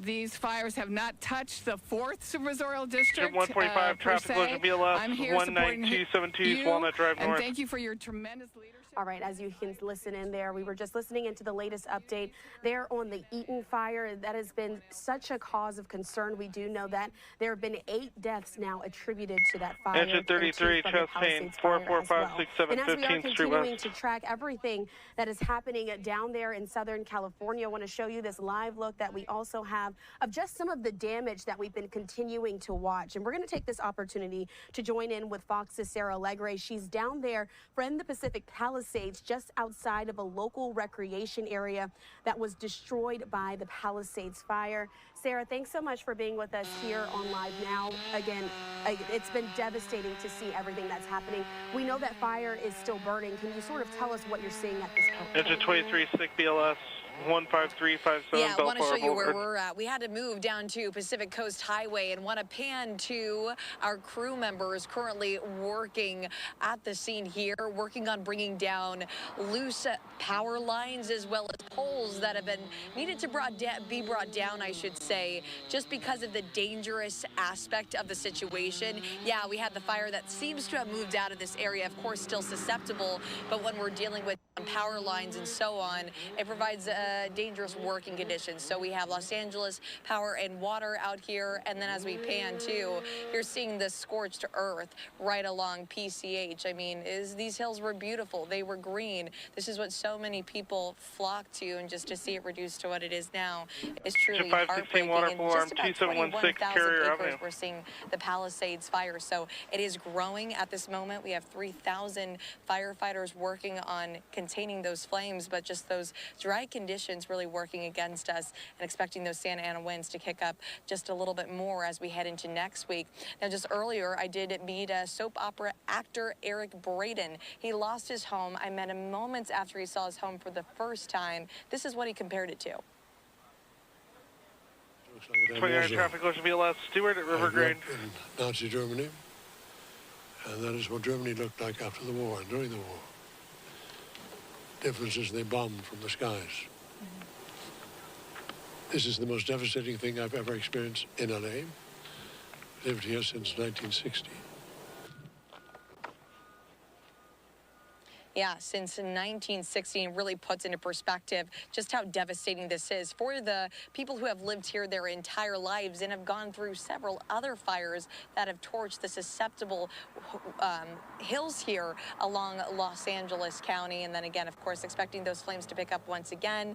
And then folks here under a curfew from 6 p.m. You guys just mentioned it in your video earlier with the Los Angeles County Sheriff till 6 a.m. tomorrow evening, just to keep these folks here safe because of all the elements that we're dealing with. And then unfortunately, the people taking advantage of this open infrastructure, this property now available, these cars Engine 120 as well, residential fire alarm 1620 Acacia Hill Road. The portions being Engine 163 Swell 147 choking 8965 Bryson. Before we let you go, we have to ask you about these emergency alerts that have been going on. In fact, right before we came to you, we heard that you got another one on your phone. Some of those have been erroneous and not the case for all of those LA residents. Can you sort of talk through how that's been and what you've been seeing there as far as those alerts? Well, and that's what's difficult here. I just got 2 alerts, and I'm wondering, okay, is this something I need to take seriously, or is this an alert that is just an error? And we talked to Los Angeles County Sheriffs, and they said, you know, this is not a human error. This is more of a technology error. They said they're working with FEMA to investigate this. I actually had to pull over a Los Angeles County Fire Department fireman to kind of ask him, hey, is this a legitimate thing? He's like, well, no, just because you're in this area where we're battling the Palisades fire, it's closed off to the public. They let media in. That's part of the reason why I'm getting those alerts. But shortly after he told me that, I did get another alert for a little ways north of me into Malibu. So we have to question, is this something that we need to take seriously? Well, we know that Los Angeles County is working on fixing the issue, just not there quite yet. And when it comes to those cleanup crews as well, Sarah, we know that they've been down there doing the best that they can. How is that process looking at this time? Engine 164, I think squad it's a slow 163, process, but you have to look at it on a 7026 smaller Mountain View. scale, getting piece by piece done. If you think big picture too much, I think it's almost discouraging. But it's so great to see them out here working tirelessly to protect this community, to make sure those down power lines that could be incredibly dangerous, cause much more damage, I should say. They're working on it, and they seem to be in good spirits, as much as you can be, really, in a situation like we're in here throughout the southern portion of the state here in SoCal. I'm glad you mentioned being in good spirits. We also know that so many of those firefighters, some coming in from out of state as well, have just been battling for hours on hours endlessly to get the situation under control. Have you talked to any of those first responders on the ground? What are their sentiments at this time as they're being asked to continue to keep pushing to make sure the residents are safe? Squad 135, squad. Well, absolutely. I've seen some from, in the state, different parts of the state, San Diego County. I used to work and live down there, so I know them all very well. I met up with them here while they've been helping the first responders mitigate these flames. Folks in San Bernardino County, I grew up just a little bit more west of that area, too. So for me personally, it's very personal. It's ineffable to describe all that we're feeling down here, but it's just so wonderful to see all the fire troops, too, from out of state. We've been touching base with them, asking their story, when they got the call, when they came down, and they all had that urge. They wanted to be here. They wanted to participate, because when you see a place that we all know and love, whether we're whether we're from out of town, whether we visited it once, whether we just see it on the movies, it's just so devastating to experience what is going on with this community. And whether you're watching it on TV or living it as a first-hand experience, it is palpable, it is raw, and it is heartbreaking. And those firefighters know that,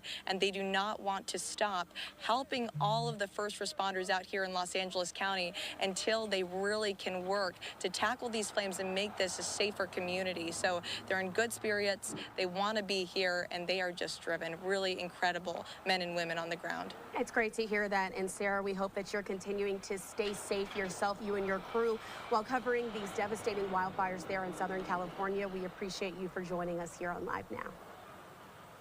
93 investigation inside 37311 47th Street East. In for you on Live Now, taking a live look at some of those flames burning. We're going to take this opportunity to take a 2-minute break, but our coverage here of the Southern California wildfires continues on the other.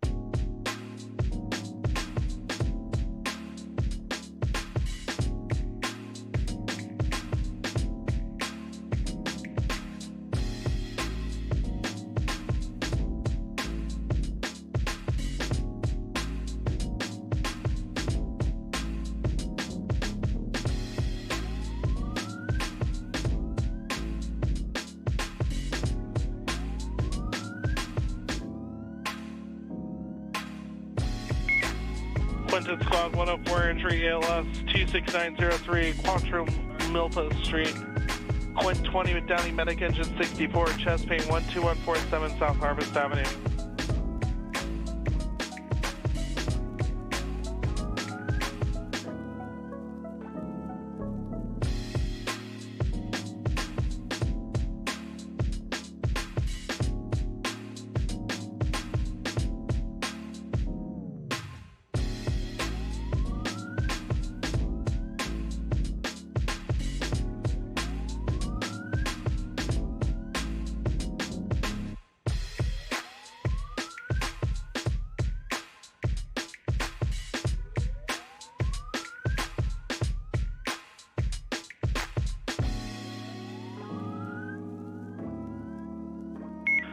Quinton Squad 20, chest pain, 12147 South Harvest Avenue.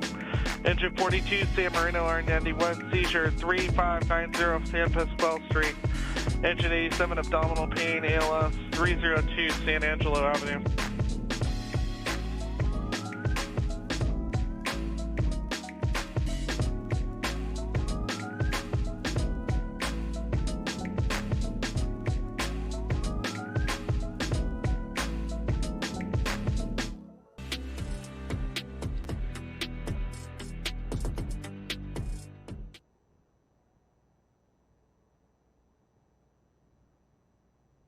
Welcome into Live Now from Fox. I'm your host, Christina Evans. Of course, we've been continuing our coverage here for the last few days, talking about those devastating wildfires that are happening right now in Southern California. Engine 171, bleeding BLS 300 South Eucalyptus. That we have of these smoke plumes still in the air there, as so many people are just realizing that their life, their livelihood has been taken away from them in just a matter of hours. So we do know that the National Guard has been deployed to help fight this fire, and 500 Marines are also assisting in this. This is as emergency officials there in the county are facing questions about erroneous emergency alerts and empty fire hydrants as well. For more on all of this, we now are joined by friend to the program and former military preparedness officer Squad 13, chest pain 6911 Converse. Before we get to the alerts, Engine 134 entry BLS 740 West 70K. Let's first talk about the collision between a drone and a super scooper firefighting plane last night. It did look like there was some damage. That's got to be one of the worst nightmares when you're trying to respond to such an emergency like this. Christina, it's probably inevitable. This is an issue that first responders have been dealing with for quite some time, specifically first responders in Southern California dealing with wildfires. There's been a problem where individuals will go out and they'll fly their drones to get pictures of the fire. They had to clamp down on media doing that some years back to say, hey, look, you can't fly your drones, otherwise we can't put out the fire. And I will say that all the major networks, everybody was very cooperative in dealing with that. But there are a lot of individuals out there that have their own drones doing a lot of stuff. And what they saw was what looks like a collision. One of the wings struck what appears to have been a drone. Engine 8, Squad 58, the plane seizure, didn't actually 858, know that the Drive. super scooper plane didn't Engine actually Squad know they'd hit the 61, drone difficulty breathing until they got to the 19850 ground. East But what Colima it's Road. done is it causes the plane to have to be down for the whole weekend for maintenance, getting that wing fixed. Also, it heightens the concern of all air operations, because the only thing they can do when they see a rogue drone out there flying is to shut down air operations. And as you can see with these fires, Engine if you Squad shut 61, down air difficulty operations breathing for an hour or 2 hours, 858, particularly with Glenway these Drive. relatively narrow windows, if you will, where the winds have died down, where our air operations, airdrops can be really optimally effective, it can cause some serious setbacks for our firefighting efforts. That turns into greater damage, loss of homes, and potentially even loss of life. So these drones, they've been a problem. This is a big demonstration of just what type of problem they are. The real fortunate thing is that the aircraft, thank God, was not brought down out of the air, and they were able to safely land. But we've only got 2 of these Canadian-supplied super scoopers in the Los Angeles area. So now one is out of commission because of a drone, and they are a quick turnaround bird. You know, they literally land. In many cases, they land in the ocean, and they scoop up water, and then they quickly take off and drop water on the fire. That's a unique capability with a lot of turnaround capability in terms of dropping water. And now half of that is gone because of this irresponsible drone operation. And Hal, of course, we know we've been watching this fire since it broke out earlier this week. We saw how that first day, when those winds were too strong, they weren't able to have that air support. And it seemed like the fires were just continuing to grow at a rate that firefighters, honestly, with just boots on the ground, couldn't help them. Hal, I appreciate you for being with us. We do have President Biden, though, stepping up to the mic right now. He is expected to make comments on this fire. We got to go to him right now. Okay. Jobs in December. That the unemployment rate has dropped below 4.1, as low as 4.1%. And all told, in 4 years, we've created 16.6 million new jobs, the most of any single presidential term in history. There wasn't a month, not a single month, when the economy lost jobs, another record for any presidency. In fact, the last month America lost jobs was the month before I came to office. And the question is, I want to make it clear, how and why did we make such progress? We did it by fundamentally changing the economic policy of this country. After decades of trickle-down economics that primarily benefited those at the very top, Kamala and I and our administration have written a new playbook that's growing the economy from the middle out and the bottom up that benefits everyone. The new playbook is working, but in 10 days, our Engine administration will end and the new 5117, administration squad will begin. 191, entry We're going to ALS, face medic another engine inflection 771's area of Do we continue to 426 grow West the Road. economy from the middle out and the bottom up Engine 18, as back we have pain, the past 4 years, 5527 or West do we 119th Street. backslide to an economic theory that benefited those at the very top, while working people and middle-class people struggled for their fair share of growth? 4 years ago, when Kamala and I came to office, 3,000 Americans are dying per day because of the pandemic. Millions of Americans have lost their jobs and were at risk of losing their homes. Hundreds of thousands of factories and businesses closed, creating despair in so many communities all across America.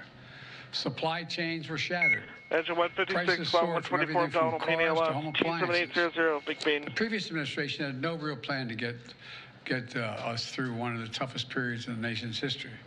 In fact, there's an old saying, if the only tool is a hammer you have, everything looks like a nail.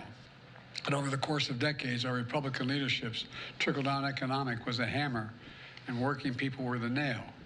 Slashing taxes for the very wealthy and biggest corporations. Engine 134, squad 84, difficulty breathing, 43328 and Gadsden factories Avenue. for cheaper labor overseas while importing products that used to be made in America.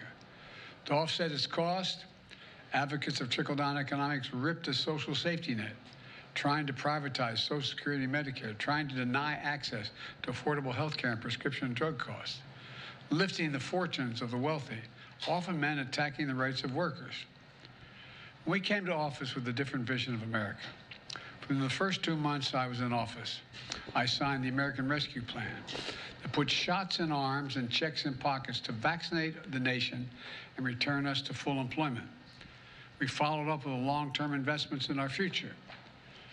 My Investing in America agenda, which includes the bipartisan infrastructure law, Engine the CHIPS 134, and squad Science Act, 84, the Inflation Reduction difficulty Act, breathing.